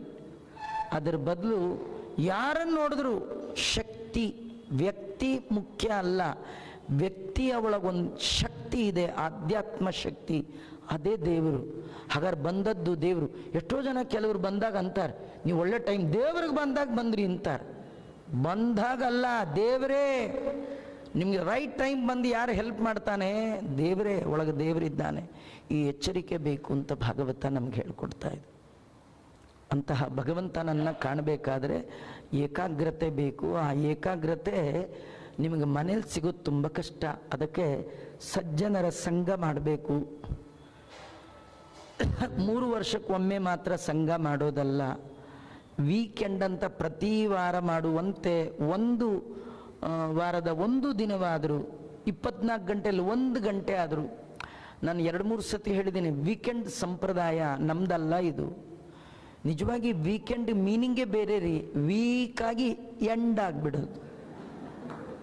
ಹೋಗಬಾರ್ದ ಕಡೆ ಹೋಗಿ, ತಿನ್ನಬಾರ್ದು ತಿಂದು, ಇರಬಾರ್ದಾಗಿದ್ದು, ನಮ್ಮ ದುಡ್ಡು ಕೊಟ್ಟು ನಾವೇ ವೀಕಾಗಿ ಕಡೆಗೆ ಏನಾಗ್ತೀವಿ? ಅದಾಗೋದಕ್ಕೇನಂತ ಹೆಸರು? ವೀಕೆಂಡ್. ನಮ್ಮಲ್ಲಿ ನಿಮ್ಮಲ್ಲಿ ಹಿಂದೆಲ್ಲ ಶನಿವಾರ ಭಾನುವಾರ ಬಂದರೆ ಭಜನೆ ಕಾರ್ಯಕ್ರಮಗಳಿರ್ತಿತ್ತು. ನನಗಿವತ್ತೂ ಸಂತೋಷ, ನಿಮ್ಮ ಕಡೆ ಮಾಡುವಷ್ಟು ಚಂದದ ಭಜನೆ, ನಿಮ್ಮ ಭಜನೆಗೆ ಭಾರಿ ಪ್ರಾಧಾನ್ಯತೆ ಕೊಡ್ತೀರಿ. ತುಂಬ ಸಂತೋಷ, ತುಂಬ ಸಂತೋಷ. ನಾ ಹೋದ ಎಲ್ಲ ಕಡೆಯಲ್ಲಿ ಎಂಥ ಭಜನೆ ಅದು, ಎಂಥ ತಾಳ ಮೇಳ ಎಲ್ಲ ಇಟ್ಕೊಂಡು ಭಾರಿ ಭಜನೆ ಮಾಡ್ತೀರಿ. ತುಂಬ ಆನಂದ ಆಗುತ್ತೆ. ಭಗವಂತನಿಗೆ ಕಲಿಯುಗದಳು ಹರಿನಾಮವ ನೆನೆದರೆ ಕೆಲವು ಸಂಕೀರ್ತನ ಪ್ರಾಯ. ಈ ಭಾಗವತದ ಮಾತದು, ಭಾಗವತದಲ್ಲೇ ಬಂದಿದೆ. ದೇವರಿಗೆ ಲ್ಯಾಂಗ್ವೇಜ್ ಮುಖ್ಯ ಅಲ್ಲ. ಕೆಲವರಿಗೆ ದೇವ್ರ ಕನ್ನಡ ಬರುತ್ತೋ ಇಲ್ಲೋ, ಕೊಂಕಣಿ ಬರುತ್ತೋ ಇಲ್ಲೋ, ಯಾಕೆ ಡೌಟು? ನಿಮಗೆ ಬರುತ್ತೆ ಅಂದಮೇಲೆ ಅವನಿಗೆ ಬರಲ್ಲೇನೋ? ಅವನಿಗೆ ಭಾಷೆ ಮುಖ್ಯ ಅಲ್ಲ, ಭಾಷೆ ಮುಖ್ಯ ಅಲ್ಲ, ಅದರ ಹಿನ್ನೆಲೆಯಲ್ಲಿರುವ ಭಾವನೆ ಮುಖ್ಯ. ಭಾವನೆ ಇಲ್ಲದ ಭಾಷೆ ಯಾವುದಿಲ್ಲ. ನಿಮ್ಮ ಭಾವನೆ ಅಭಿವ್ಯಕ್ತ ಮಾಡಲಿಕ್ಕೆ ಒಂದು ಮಾಧ್ಯಮ ಭಾಷೆಯೇ ವಿನಃ ಭಾಷೆಯಿಂದ ಏನು ತೊಂದರೆ ಇಲ್ಲ. ದಾಸರೇ ಹೇಳ್ತಾರೆ, ಪ್ರಾಕೃತ ಭಾಷೆಯಲ್ಲಿ ನೀ ಕೃತಿ ಪೇಳಿ ಅಪ್ರಾಕೃತ ಹರಿಯಿಂದ ಸ್ವೀಕೃತನಾದೆ ದಾಸರಾಯ ಪುರಂದರ ದಾಸರಾಯ. ನಿಮ್ಮದು ಲ್ಯಾಂಗ್ವೇಜ್ ಯಾವುದಾದ್ರು ಇರಲಿ, ಅದರ ಹಿನ್ನೆಲೆಯಲ್ಲಿ ಭಕ್ತಿ ಇದ್ದರೆ ಭಗವಂತ ಓಗೊಡ್ತಾನೆ. ಅದಕ್ಕೆ ನಾವು ಮಾಡಬೇಕಾದ್ದು ಭಗವಂತನ ಭಜನೆ. ಅದನ್ನೇ ಧೀಮಹಿ ಧ್ಯಾನ ಮಾಡೋಣ ಅಂತ. ನಿಮಗೆ ಭಜನೆ ಮಾಡುವಾಗಲೂ ಅಷ್ಟೇ ಒಳ್ಳೆ ಕಾನ್ಸಂಟ್ರೇಷನ್ ಇರುತ್ತೆ. ಪ್ರವಚನ ಕೇಳುವಾಗ ಹೇಳುವಾಗ ನೋಡಿ, ನಾನು ಹೇಳುವಾಗ ನನ್ನ ತಲೆ ಒಳಗೆ ಯಾವುದೇ ಫೋನ್ ರಿಂಗ್ ಆದರೂ ನನ್ನ ತಲೆ ಥಾಟ್ಸ್ ಹಾಳಾಗೋಗ್ಬಿಡುತ್ತೆ, ನಿಂತು ಹೋಗ್ಬಿಡುತ್ತೆ. ನೀವು ಅಷ್ಟೇ, ಯಾವುದೇ ಒಂದು ಶಬ್ದ ಜೋರು ಬಂದರೂ ಆ ಕಡೆ ತಿರುಗಿ ಬಿಡ್ತೀರಿ, ಯಾಕೆಂದರೆ ಹೋಯ್ತಿದ್ದು. ಒಂದು ತಿಳಿಯಾಗಿ ನಿಂತ ಸರೋವರದಲ್ಲಿ ಒಂದು ಕಲ್ಲು ಹಾಕಿದ್ರೂ ವೇವ್ಸ್ ಹೇಳುತ್ತಲ್ಲ, ಹಾಗೆ ನಾನು ಏನೋ ಹೇಳ್ತಿರ್ತೀನಿ, ನೀವೇನೋ ಕೇಳ್ತಿರ್ತೀರಿ. ನಾನು ಹೇಳಲಿಕ್ಕೂ ಪುಸ್ತಕ ನೋಡಿ ಓದ್ತಾ ಇಲ್ಲ, ನನ್ನ ತಲೆಯಲ್ಲಿ ಅದು ಸ್ಪಾಂಟೇನಿಯಸ್ ಆಗಿ ಬರಬೇಕಂದ್ರೆ ಕ್ರಿಯೇಟ್ ಆಗಬೇಕು. ಅದು ದೇವ್ರು ಕೊಡ್ಬೇಕು. ನಾ ಹೇಳಿದ್ರಲ್ಲಿ ಮಧ್ಯ ಒಂದು ಅಕ್ಷರ ಬಿಟ್ಟರು ನಿಮಗೆ ಅರ್ಥ ಆಗೋಲ್ಲ. ಹಾಗೆ ಅರ್ಥ ಆಗಬೇಕಂದ್ರೆ ನಿಮ್ಮದು ಕಾನ್ಸಂಟ್ರೇಷನ್, ನಂದು ಕಾನ್ಸಂಟ್ರೇಷನ್, ಎರಡು ಏಕಾಗ್ರತೆಯಿಂದ ನಡೆಯುವ ಇದು ನಿಜವಾದ ಧ್ಯಾನ. ಇದಕ್ಕೆ ಮಾಸ್ ಮೆಡಿಟೇಷನ್ ಅಂತ ಕರೀತಾರೆ. ಇಂಥ ಧ್ಯಾನವನ್ನು ಮಾಡಿ ನಾವು ಭಗವಂತನ ಅನುಗ್ರಹವನ್ನು ಸಂಪಾದನೆ ಮಾಡಬೇಕು ಅಂಥೇಳಿ ಮಂಗಳ ಪದ್ಯದಲ್ಲಿ ಭಗವಂತನ ಸ್ಮರಣೆಯನ್ನು ವೇದವ್ಯಾಸ ದೇವರು ಮಾಡಿ, 2ನೇ ಪದ್ಯದಲ್ಲಿ ಭಾಗವತದ ಒಳಗೆ ಸಬ್ಜೆಕ್ಟ್ ಏನು ಅಂತ ಏನು ಹೇಳ್ತೀರಿ? ನೀವು ಯಾರಾದರೂ ನಿಮ್ಮ ಪಕ್ಕದ ಮನೆ ಹಿಂದಿನ ಮನೆಗೆ ಹೋಗಿ ನಾಳೆಯಿಂದ ನಮ್ಮ ಮನೇಲಿ ಪ್ರವಚನ ಇದೆ, ನೀವು ಬನ್ನಿ ಅಂತ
ಅದು ಧರ್ಮ.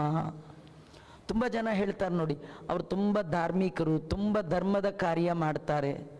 ಆ ಕಾರ್ಯ ಧರ್ಮದ್ದು ಅಂತ ಆಗಬೇಕಾದ್ರೆ ಆ ಕಾರ್ಯದ ಹಿನ್ನೆಲೆಯಲ್ಲಿ ಯಾವ ಎಕ್ಸ್ಪೆಕ್ಟೇಷನ್ ಇರಬಾರ್ದು. ಒಂದೇ ಇರಬೇಕು, ದೇವರು ಪ್ರೀತನಾಗಲಿ. ಈಶ್ವರಾರ್ಪಣ ಬುದ್ಧಿಯ, ದೇವರಿಗೆ ಅರ್ಪಣೆ ಒಂದರ್ಥ. ಇನ್ನೊಂದು, ಯಾವ ಕರ್ಮ ಹೇಗೆ ಮಾಡಿದರೆ ಅದು ಭಗವಂತನಿಗೆ ಪ್ರೀತಿ ಆಗತ್ತೋ ಹಾಗೆ ಮಾಡೋದೇ ಧರ್ಮ. ಕೆಲವರು ಮಾಡಬಾರದು ಮಾಡಿದಾಗ ದೊಡ್ಡವ್ರು ಕೇಳ್ತಾರೆ, ಅಲ್ಲಯ್ಯ ಹೀಗೆ ಮಾಡಿದ್ಯಲ್ಲ ಇದು ನಿಂಗೆ ಧರ್ಮನೇ, ಧರ್ಮನ ಅಂತ ಕ್ವಶನ್ ಹಾಕಿದ್ರೆ ಅರ್ಥ ಏನು ಗೊತ್ತಾ? ಹೀಗೆ ಮಾಡಿದ್ಯಲ್ಲ ದೇವರು ನೋಡ್ತಾ ಇಲ್ವಾ, ದೇವರು ಒಪ್ಕೊಳ್ತಾನ? ಹಾಗಾದ್ರೆ ದೇವರು ಮೆಚ್ಚುವಂತೆ ಮಾಡುವ ಕರ್ಮಗಳನ್ನು ಏನಂತ ಕರೀತಾರೆ? ಧರ್ಮ. ಅದನ್ನೇ ಈಶ್ವರಾರ್ಪಣ ಬುದ್ಧಿಯ. ನೋಡಿ, ಜಗತ್ತಲ್ಲಿ ಕ್ರೈಮ್ ಜಾಸ್ತಿ ಆಗೋದು ಯಾವಾಗ? ಎರಡು. ಒಂದು ಶಿಕ್ಷೆ ಕಡಿಮೆ ಆದಾಗ, ಇನ್ನೊಂದು ದೇವರನ್ನು ಮರೆತಾಗ. ಕಳ್ಳನಿಗೆ ನಾನು ಮಾಡೋದನ್ನು ಯಾರೂ ನೋಡ್ತಿಲ್ಲ ಒಂದು, ನಾ ಮಾಡಿದ ಸರಿ ಅಂತ ಇನ್ನೊಂದು. ಇದು ಧರ್ಮ. ಕಳ್ಳನಿಗೆ ಅವನದು ಧರ್ಮವೇ, ಆದರೆ ದೇವರು ನೋಡ್ತಾ ಇದ್ದಾನೆ, ಈ ಕರ್ಮ ದೇವರು ಒಪ್ಕೊಳ್ಳಲ್ಲ, ಇದು ಸರಿಯಲ್ಲ ಅನ್ನುವ ಕಾನ್ಸೆಪ್ಟ್ ಅವನ ತಲೆ ಒಳಗಿದ್ರೆ, ಈ ಧರ್ಮ ಬುದ್ಧಿ ಜಾಗೃತವಾಗಿದ್ದರೆ, ಅವನು ಭಾಗವತ ಕೇಳಿದ್ರೆ ಅವನಿಗೆ ದುರ್ಬುದ್ಧಿ ಬರೋದೇ ಇಲ್ಲ, ಸದ್ಬುದ್ಧಿ ಇರುತ್ತೆ. ನೋಡಿ, ನಿಮ್ಮ ಎದುರಿಗೆ 4 ಜನ ಪೊಲೀಸ್ನವ್ರು ನಿಲ್ಲಿಸ್ಬಿಟ್ರೆ ಕಳ್ತನ ಮಾಡ್ಲಿಕ್ಕೆ ನಿಮ್ಗೆ ಅವಕಾಶವೇ ಇಲ್ಲ. ಕಳ್ತನ ಕಳ್ಳ ಯಾವಾಗ ಮಾಡ್ತಾನೆ? ಯಾರು ಇಲ್ಲ ಅಂತಾದಾಗ ಟೈಮ್ ನೋಡಿ ಮಾಡ್ತಾನೆ. ಆದರೆ ಅಲ್ಲೂ ಇದ್ದಾನೆ, ಇಲ್ಲೂ ಇದ್ದಾನೆ, ಇಲ್ಲಿ ನೋಡಲು ರಾಮ, ಅಲ್ಲಿ ನೋಡಲು ರಾಮ, ಜಗವೆಲ್ಲ ರಾಮ ಅನ್ನುವ ಭಾವನೆ ಯಾರಿಗಿದೆ? ಇದು ಧರ್ಮ, ಇದು ಅಧರ್ಮ ಅನ್ನುವ ಪ್ರಜ್ಞೆ ಯಾರಿಗಿದೆ? ಅವನೆಂದೂ ತಪ್ಪು ಮಾಡಲ್ಲ. ಹಾಗಾದ್ರೆ ಅಂಥ ಧರ್ಮವನ್ನು ಭಾಗವತದಲ್ಲಿ ಹೇಳ್ತಾ ಇದೆ.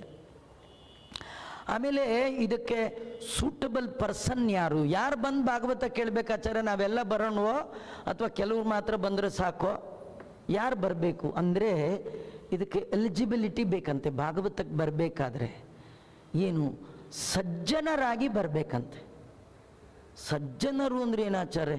ನಮಗೆ ಸರ್ಜನ್ಗಳ ಪರಿಚಯ ಇದೆ, ಆಪ್ರೇಷನ್ ಮಾಡ್ತಾರಲ್ಲ, ಆದರೆ ಸಜ್ಜನರ ಪರಿಚಯ ಮಾಡ್ಕೊಳ್ಳೋದೇ ಭಾಳ ಕಷ್ಟ. ಜೀವನದಲ್ಲಿ ಸರ್ಜನ್ಗಳು ಸಿಗ್ತಾರ್ರಿ, ಸಜ್ಜನ ಸಿಗೋದು ಕಷ್ಟ. ಸಜ್ಜನರು ಯಾರು? ಭಾಗವತದಲ್ಲೇ ಡೆಫಿನೇಷನ್ ಇದೆ. ಸಜ್ಜನ ಅಂದರೆ ಜೀವನದಲ್ಲಿ ಯಾರಿಗೆ ಕೋಪನೇ ಬಂದಿಲ್ಲ ಅವರು ಬರಬೇಕಂತೆ. ಒಬ್ಬರು ಬರಲ್ಲ, ಅಲ್ಲ ಪುರಾಣದ ಆಚಾರ್ಯ ಬರಲ್ಲ.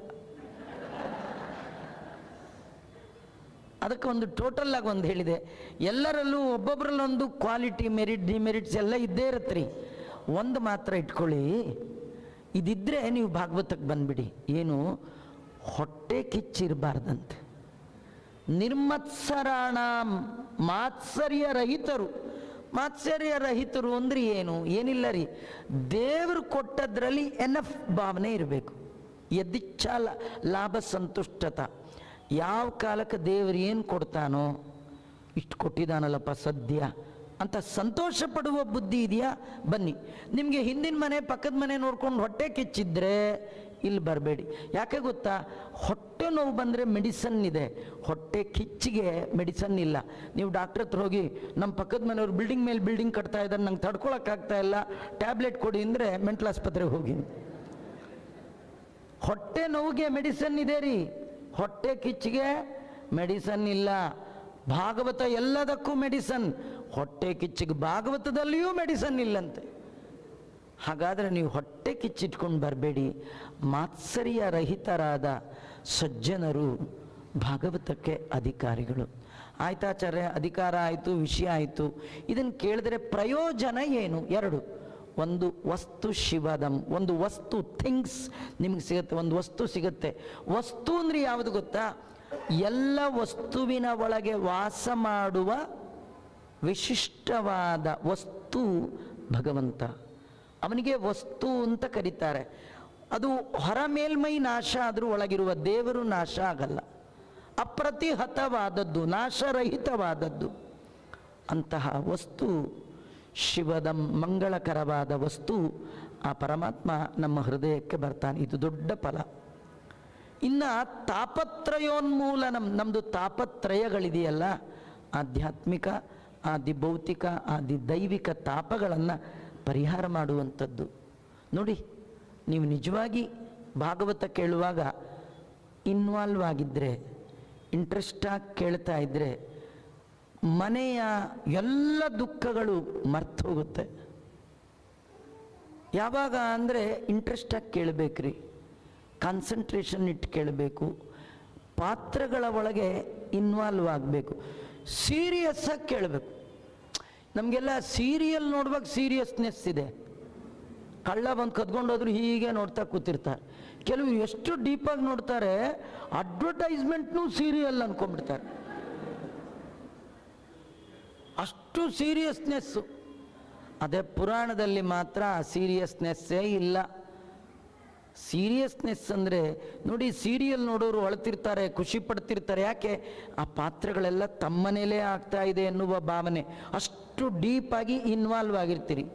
ಹಾಗೆ ಪುರಾಣ ಕೇಳುವಾಗಲೂ ಕೂಡ ಅಲ್ಲಿ ಅಂಬರೀಷನ ಕತೆ ಬರಲಿ, ಧ್ರುವನ ಕತೆ ಬರಲಿ, ಅಜಾಮಿಳನ ಕತೆ ಬರಲಿ, ಇರ್ರಿಲವೆಂಟ್ ಅಂತ ಕೇಳಬೇಡಿ, ಇದು ನನಗೆ ಸಂಬಂಧಪಟ್ಟದ್ದು ಅಂತ ಆ ಪಾತ್ರದ ಆಳಕ್ಕೆ ಇಳಿದಾಗ ಮಾತ್ರ ಆ ಪಾತ್ರಗಳ ಒಳಗಿಟ್ಟ ರಸದ ಆಸ್ವಾದನೆಯ ಅನುಭವ ನಿಮಗೆ ಬರುತ್ತೆ.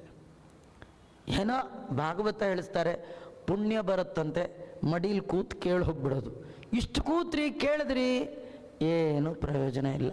ಹಾಗಾಗಿ ಅನುಬಂಧ ವಿಷಯ ಅಧಿಕಾರಿ ಸಂಬಂಧ ಪ್ರಯೋಜನಗಳನ್ನು ಹೇಳಿ ಮೂರನೇ ಪದ್ಯದಲ್ಲಿ ಭಾಗವತದ ಪರಿಚಯ ಮಾಡಿಕೊಡ್ತಾರೆ. ಭಾಗವತ ಅಂದ್ರೇನು? ನಿಗಮಕಲ್ಪತರೋರ್ಗಲಿತಂ ಫಲಂ ಶುಕ ಮುಖಾದ ಮೃತದ್ರವ ಸಂಯುತಂ ಪಿಬತ ಭಾಗವತಂ ರಸಮಾಲಯಂ ಮುಹುರಹೋ ರಸಿಕಾ ಭುವಿ ಬಾವುಕಾ. ವೇದ ಅನ್ನುವ ಕಲ್ಪವೃಕ್ಷದಲ್ಲಿ 18 ಹಣ್ಣುಗಳು ಬಿಟ್ಟಿದೆ. ವೇದ ಅನ್ನುವ ಕಲ್ಪವೃಕ್ಷ. ಅದರಲ್ಲಿ ಎಷ್ಟು ಹಣ್ಣು ಬಿಟ್ಟಿದೆ? 18. ಹಣ್ಣುಗಳು ಅಂದರೆ ಪುರಾಣಗಳು. ಅದರಲ್ಲಿ ತುಂಬ ಪಕ್ವವಾದ ಸ್ವೀಟೆಸ್ಟ್ ಫ್ರೂಟ್ ಯಾವುದಂದರೆ ಭಾಗವತ. ಅಲ್ಲ, ನಿಮ್ಗೆ ಹೆಂಗೆ ಗೊತ್ತಾಯ್ತು? ನಮಗೆ ಗೊತ್ತಾಗಲ್ಲ ರೀ. ನಮಗೆ ಹಣ್ಣು ಸ್ವೀಟಾ ಹುಳಿಯಾ ಗೊತ್ತಾಗಲ್ಲ ರೀ. ಅದಕ್ಕೆ ಆ ಹಣ್ಣು ವ್ಯಾಪಾರಿ ಬೇಕಾದ್ರೆ ಒಂದು ಪೀಸ್ ತಿನ್ನೋಡಿ ಸಾರ್ ಅಂತಾನೆ. ನೀವು ಹಣ್ಣು ಪರ್ಚೇಸ್ಗೆ ಹೋದರೆ ಬೇಕಾದ್ರೆ ಒಂದು ಪೀಸ್ ತಿನ್ನೋಡಿ ಸಾರ್ ಅಂತಾನೆ. ಅವನಿಗೆ ಅಭ್ಯಾಸ, ಯಾವ ಹಣ್ಣು ಸ್ವೀಟು ಅದನ್ನೇ ಕಟ್ ಮಾಡಿಟ್ಟಿರ್ತಾನೆ. ಹೌದಾ? ನೀವು ಅದನ್ನು ತಿಂದು ಎಲ್ಲ ಇದೇ ಥರ ಅಂತ ತಿಳ್ಕೊಳ್ಳೋದು ನಮ್ಮ ಬುದ್ಧಿ. ಅದು ಯಾರೋ ದೊಡ್ಡ ಕೂದಲಿದ್ದವ್ರು ಶಾಂಪೂ ತೋರಿಸ್ಬಿಟ್ರೆ ಇದು ಹಚ್ಕೊಂಡ್ಬಿಟ್ರೆ ನಮ್ಮದು ಹೀಗಾಗತ್ತೆ ಅನ್ನೋದು ನಿಮ್ಮ ಬುದ್ಧಿ. ಅದು ನಿಜವಾಗಿ ಫ್ಯಾಕ್ಟ್ ಏನು ಗೊತ್ತಾ? ಚಿಕ್ಕ ಕೂದಲಿರೋರಿಗೆ ನಮ್ಮ ಥರದವ್ರ ಕೈಲಿ ಶಾಂಪೂ ಕೊಡೋದೇ ಇಲ್ಲ.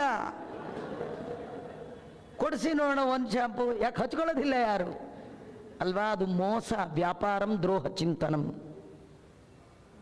ನಾವು ಅವ್ರು ಮೋಸ ಮಾಡಿದ್ರು ಅಂತ ಯಾರನ್ನ ಅನ್ಬೇಡಿ. ಮೋಸ ಮಾಡೋದಲ್ಲ, ಮೋಸ ಹೋಗೋದು.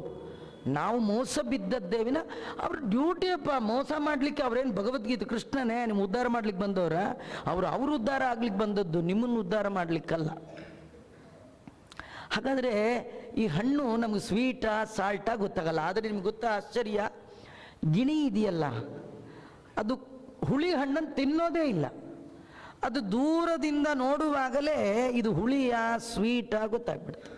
ಅದು ಕಣ್ಣಲ್ಲೇ ಗೊತ್ತಾಗತ್ತಂತೆ. ದೇವರು ಸ್ಪೆಷಲ್ ಶಕ್ತಿ ಒಬ್ಬೊಬ್ಬರಿಗೆ ಒಂದೊಂದು ಕೊಟ್ಟಿದ್ದಾನೆ. ನಮಗೆ ಮೂಸ್ ನೋಡಿದ್ರೂ ಗೊತ್ತಾಗಲ್ಲ, ನೋಡಿದ್ರೂ ಗೊತ್ತಾಗಲ್ಲ. ಒಳಗಿಟ್ಕೊಂಡು ಕೆಟ್ಟ ಮುಖ ಮಾಡ್ಕೊಂಡ್ಮೇಲೆ ಹುಳಿ ಇದೆಯಾ ಅಂತ ಯಾರು ಕೇಳಿ ಹೌದು ಅನ್ನೋದು ನಾವು ಆಮೇಲೆ ಅಷ್ಟರವರೆಗೂ ನಮ್ಗೆ ಹೆಂಗೆ ಗೊತ್ತೇ ಆಗಲ್ಲ. ಆದರೆ ಗಿಣಿ ಕಚ್ಚಿದ ಹಣ್ಣು ಅಂದರೆ ಭಾರಿ ಸ್ವೀಟು. ಹಿಂದೆಲ್ಲ ಮನೆ ಮುಂದೆ ಸೀಬೆಕಾಯಿ ಗಿಡ ಇದ್ದರೆ ಗಿಣಿ ಕಚ್ಚಿದ್ರೆ ಎಂಜಲ್ ಅಂತಿರಲಿಲ್ಲ, ಅದನ್ನು ಒಳ್ಳೆ ಸ್ವೀಟ್ ಅನ್ನೋರು.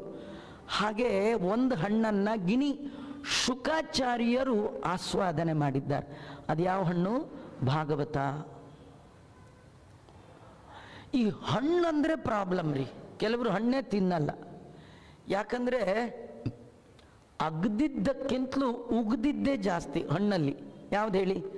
ಸೀತಾಫಲ ಅಂತ ಒಂದು ಹಣ್ಣಿದೆ ಅಲ್ವಾ? ಅಗಿಯೋದು ಉಗಿಯೋದು. ನಮ್ಗೆ ಆಗದೇ ಇದ್ದವ್ರು ಇದ್ರೆ ಬೇಕಾದ್ರೆ ತಿನ್ಬೋದು, ಅಗ್ದು ಉಗಿಬೋದು. ಎಲ್ಲಿ ಉಗಿಯೋದು? ಅದನ್ನು ಭಾರಿ ಪ್ರಾಬ್ಲಮ್. ನುಂಗಕ್ಕಾಗಲ್ಲ ಬೀಜ. ಅದಕ್ಕೆ ಸೀತಾಫಲನೇ ಬಿಟ್ಬಿಟ್ಟಿದ್ದಾರೆ ಕೆಲವರು. ಇನ್ನು ಕೆಲವರು ಮನೆ ಒಳಗೆ ಇಬ್ಬರೇ ಇರ್ತಾರೆ, ಗಂಡ ಹೆಂಡತಿ, ಯಾರು ಇರಲ್ಲ, ಇಬ್ಬರೇ. ಅವ್ರಿಗೊಂದು ದೊಡ್ಡದು ಹಲಸಿನಣ್ಣು ಕೊಟ್ಟು ನೀವೇ ತಿನ್ನಬೇಕು ಅಂದ್ರೆ ಅವ್ರು ಏನು ಮಾಡ್ಬೇಕ್ರಿ? ಅದು ಹೆಚ್ಚಕ್ಕೆ ತುಂಬ ಗೋಳು, ಬೇಡ ಬೇಡ ಹಣ್ಣು ಬಿಟ್ಬಿಟ್ಟಿರ್ತಾರೆ. ನಿಮ್ಗೆ ಆಶ್ಚರ್ಯ ಗೊತ್ತಾ? ಈ ಭಾಗವತದ ಒಳಗೆ ಶುಕಾಚಾರ್ಯರು ನಿಗಮ ಕಲ್ಪ ತರೋರ್ಗಲಿತಂ ಫಲಂ ಅಂತ ಹೇಳಿದ್ದಾರೆ, ಯಾವುದು ಅಂತ ಹೇಳಿಲ್ಲ. ಯಾವುದಂತ ಹೇಳಿದ್ರೆ ಒಂದು ಪ್ರಾಬ್ಲಮ್. ಅದು ದ್ರಾಕ್ಷಾ ಫಲಂ ಅಂತ ಹೇಳಿಬಿಟ್ರೆ, ಅಯ್ಯೋ ಆಚಾರ್ಯ ದ್ರಾಕ್ಷಿನ ನಾನು ಗಯಾ ಒಳಗೆ ಬಿಟ್ಟಿದ್ದೀನಿ ಅದಕ್ಕೆ ಭಾಗವತ ಕೇಳಲ್ಲ ಅಂತ. ಮಾವಿನಣ್ಣ, ಅಯ್ಯೋ ಮಾವಿನಣ್ಣ ನಾನು ಅದನ್ನೇ ಗಯಾ ಒಳಗೆ ಬಿಟ್ಟುಬಿಟ್ಟಿದ್ದೀನಿ ಅದಕ್ಕೆ ಕೇಳಲ್ಲ ಅಂತ. ಅದು ವೇದಾಂತ. ಆ ಹಣ್ಣು ಕಲ್ಪವೃಕ್ಷದ ಹಣ್ಣು. ಅಂದರೆ ಕಲ್ಪವೃಕ್ಷ ಯಾವ ಹಣ್ಣು ಬೇಕಾದರೂ ಕೊಡುತ್ತೆ. ಹಣ್ಣಂದ್ರೆ ಇನ್ನೊಂದು ಪ್ರಾಬ್ಲಮ್ ಇದೆ ರೀ. ಹಣ್ಣಲ್ಲಿ ತಿನ್ನೋ ಪಾರ್ಟು ಬಿಸಾಕೋ ಪಾರ್ಟ್ ಅಂತ ಎರಡಿದೆ ಅಲ್ವಾ? ನೀವು ಆಚಾರ್ಯಗೆ ಬಾಳೆಹಣ್ಣು ಕೊಟ್ರಿ, ಫಲಹಾರ ಮಾಡಿ ಅಂತ. ಆಚಾರ ಹಣ್ಣು ತಿಂದರು, ಸಿಪ್ಪೆ ಪಕ್ಕಕ್ಕೆ ಹಾಕಿದ್ರು. ಏನೋ ಆಚಾರ್ಯ ಸಿಪ್ಪೆನ ಬಿಸಾಕ್ಬಿಟ್ರಲ್ಲ ಅಂದರೆ ಸಿಪ್ಪೆನ ತಿನ್ನೋಕ್ಕೆ ನಾವೇನು ದನವೇ ಅಲ್ಲ? ಹಾಗೆ ಬರಲ್ಲ, ತಿನ್ಲಿಕ್ಕೆ ಬರಲ್ಲ. ತಿನ್ನೋದು ಬಿಸಾಕೋದು ಅಂತ ಎರಡು ಪಾರ್ಟ್ಸ್ ಇದೆ. ನೀವು ಭಾಗವತವನ್ನು ಫಲ ಅಂದ್ಬಿಟ್ರೆ ತಿನ್ನೋದು ಯಾವುದು, ಕೇಳಬೇಕಾದ್ಯಾವುದು, ಬಿಡಬೇಕಾದ್ಯಾವುದು ಕೇಳ್ತೀರಿ. ಅದಕ್ಕೆ ಮುಂದೆ 2 ಸಾಲುಗಳಲ್ಲಿ ಹೇಳ್ತಾರೆ, ಇದು ರಸಂ, ಜ್ಯೂಸ್. ಪಿಬತ ಭಾಗವತಂ ರಸಂ. ರಸ ಆಸ್ವಾದನೆಗೆ ಹಲ್ಲು ಬೇಕು ಅಂತಿಲ್ಲ. ಹಲ್ಲಿಲ್ಲದೆ ಇದ್ರೆ ಹಣ್ಣು ತಿನ್ನೋದು ಕಟ್ಟ. ಹಲ್ಲು ಇಲ್ಲದೆ ಇದ್ದರೆ, ಈ ಸಣ್ಣ ವಯಸ್ಸಲ್ಲಿ ಒಳ್ಳೆ ಹಲ್ಲಿರುವಾಗ ಆ ಕಬ್ಬು ಏನು ಚೆನ್ನ. ನಿಮ್ಮ ಕಬ್ಬು ಅಂದರೆ ಭಾಳ ಇಷ್ಟ. ಒಂದು ಹುಡುಕು ನೋಡಿದ್ರು ಬಾಯೊಳಗೆ ಹಲ್ಲಿಲ್ಲ, ಏನು ಮಾಡ್ತೀರಿ ಹೇಳಿ? ಅವನು 100 ವರ್ಷ ಕಬ್ಬನ್ನು ನೋಡ್ತಾ ನೆಕ್ಕಿದ್ರು 1 ಡ್ರಾಪ್ ಜ್ಯೂಸ್ ಬರುತ್ತಾ? ನಾಲ್ಗೆ ಹರ್ಕೋಬೇಕು. ಹಾಗಾದ್ರೆ ಆ ಜ್ಯೂಸ್ ಅಂದ್ಬಿಟ್ರೆ ಹಲ್ಲಿದ್ದವ್ರು ತೊಗೊಳ್ಬೋದು, ಇಲ್ಲದೆ ಇದ್ದವ್ರು ತೊಗೊಳ್ಬೋದು. ಬಿಸಾಕೋ ಐಟಮ್ ಇಲ್ಲ, ಹೆಚ್ಚಬೇಕಾದ್ದಿಲ್ಲ, ಕಚ್ಚಬೇಕಾದ್ದಿಲ್ಲ, ಉಗಿಬೇಕಾದ್ದಿಲ್ಲ. ಅಂತ ಸ್ವೀಟೆಸ್ಟ್ ರಸ ಯಾವುದು? ಶ್ರೀಮದ್ ಭಾಗವತ. ಪಿಬತ ಭಾಗವತಂ ರಸಂ. ನಮಗೆಲ್ಲ ರಸ ಕುಡಿಯೋದು ಅಂತ ಭಾಳ ಇಷ್ಟ. ಅಂದರೆ ಕೆಲವರು 1 ಅಕ್ಷರದ ಕುಡಿತಾರೆ, 2 ಅಕ್ಷರದ್ದು, 1 ಅಕ್ಷರ ಅಂದರೆ 1 ಲೆಟರ್ದು ಟಿ, 1 ಅಕ್ಷರದ್ದು ಕುಡಿಯೋದು. ಇನ್ನೊಂದು 2 ಅಕ್ಷರ ಕಾಫಿ, 2. ತುಂಬ ಕುಡಿತಿರ್ತೀವಲ್ಲ, ಅದು ನೋಡಿ ವೇದವ್ಯಾಸದೇವರು ಹೇಳ್ತಾರೆ, ನೀವು ತುಂಬ ಭಾವುಕರು, ರಸಜ್ಞರು, ರಸಿಕರು, ಯಾವ್ಯಾವುದೋ ರಸ ಕುಡಿದು ಹಾಳಾಗಿ ಹೋಗಬೇಡಿ, ಭಾಗವತ ರಸ ಪಾನ ಮಾಡಿ ಪರಮಾತ್ಮನ ಪರಮಾನುಗ್ರಹಕ್ಕೆ ಪಾತ್ರರಾಗ್ತೀರಿ ಅಂಥೇಳಿ ಶ್ರೀಮದ್ ಭಾಗವತವನ್ನು ರಸಕ್ಕೆ ಕಂಪೇರ್ ಮಾಡಿದ್ದಾರೆ, ಹೋಲಿಸಿದ್ದಾರೆ. ಇಂಥ ರಸಪಾನ ನಾಳೆಯಿಂದ ನಾವು ಮಾಡೋಣ ಅಂತ ಹೇಳ್ತಾ ಶ್ರೀಕೃಷ್ಣ ಅರ್ಪಣಮಸ್ತು. ಸರ್ವೇಂದ್ರಿಯ ಪ್ರೇರಕೇಣ ಶ್ರೀಪ್ರಾಣಪತಿನೇರಿತಃ ಯದವೋಚ ಮಹಂತೇನ ಪ್ರಿಯತಾಂ ಕಮಲಾಲಯ ಮಧ್ವೇಶಾರ್ಪಣಮಸ್ತು. ಕೃಷ್ಣ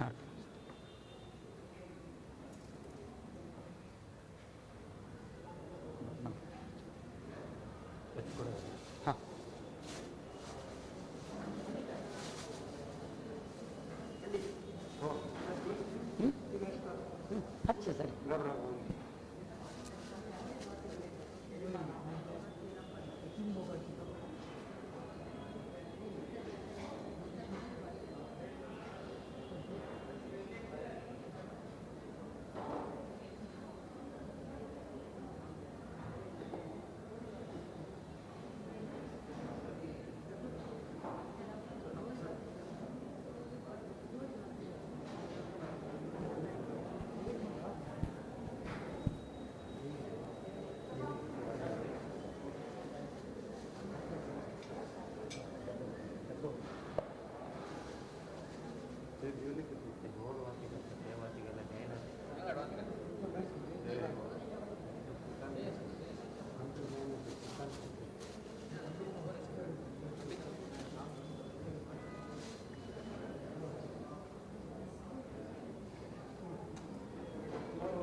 ಮಂತ್ರಾಕ್ಷತೆ ಆಮೇಲೆ ಕೊಡು.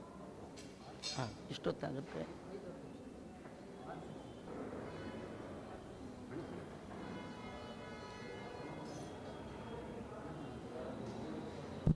सेवादार नावा तवळी संगला श्रीयुत MR नाईक अँड फॅमिली आणि श्रीमती पौर्णिमा पै आरती जल नंतर त्यांनी प्रसाद घेवचे. ಆ ಮಂಗಳಾರತಿ ಬತ್ತಿ ಇದೆ. ವೆಂಕಟೇಶ್ ಪ್ರಭು अँड फॅमिली अन्नी 3 जणांनी आईचे सेवादार आरती जल नंतर ಇವನು प्रसाद घेवका म्हणून विनंती. हे सगळेची 7 दिवसाचे भागवताचे सेवादार आमगेले वामनाचार मामानी फॅमिली आणि 1 दिवसा सेवेदार पूर्णिमा पै ವೆಂಕಟೇಶ್ प्रभू आणि 7 दिनांचे अनेक MR नाईक ಮತ್ತು ಕುಟುಂಬ आणि पुरे जण नांगा स्टेजला येऊ का आरती जत्तरी ते वैरी प्रसाद घेऊन वचका म्हणून विनंती.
प्रसाद घेवका मागीर एक दिवस सेवेचे पौर्णिमा पै व्यंकटेश प्रभू आणि आमगे दिनेश नाईक मामो आज घेतले प्रसाद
Mai tashocha asiauna kache.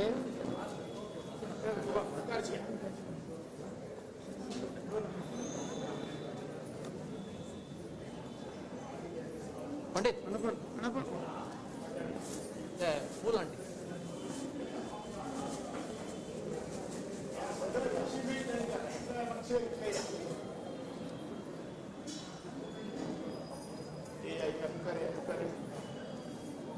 Mukarcia.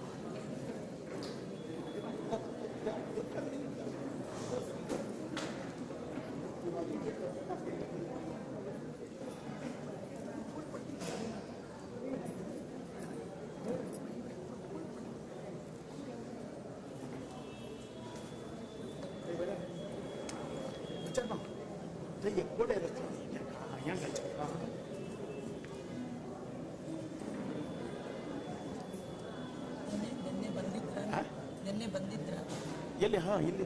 Ram ಬಿಟ್ಲಾಚಾರ್ಯ. ಹೌದು ಹೌದು.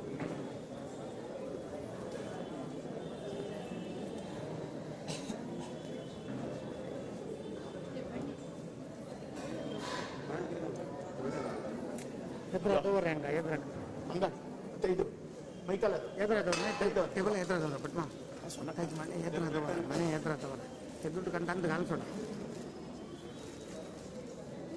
ಹಾಂ ಹಂಗ ಎದುರದವ್ರ. ಹಾಂ ಹಂಗದವ್ರ ಮೇಡಮ್ ವಿಷಯ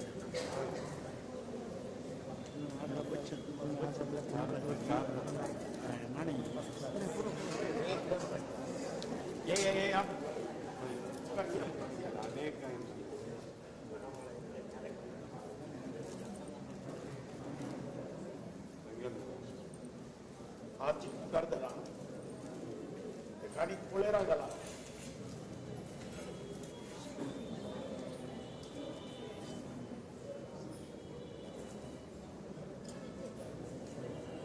ये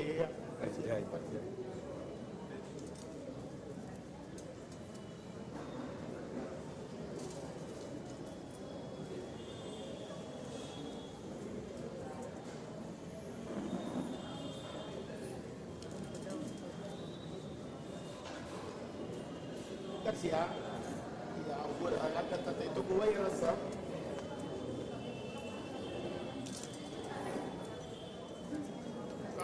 kare ya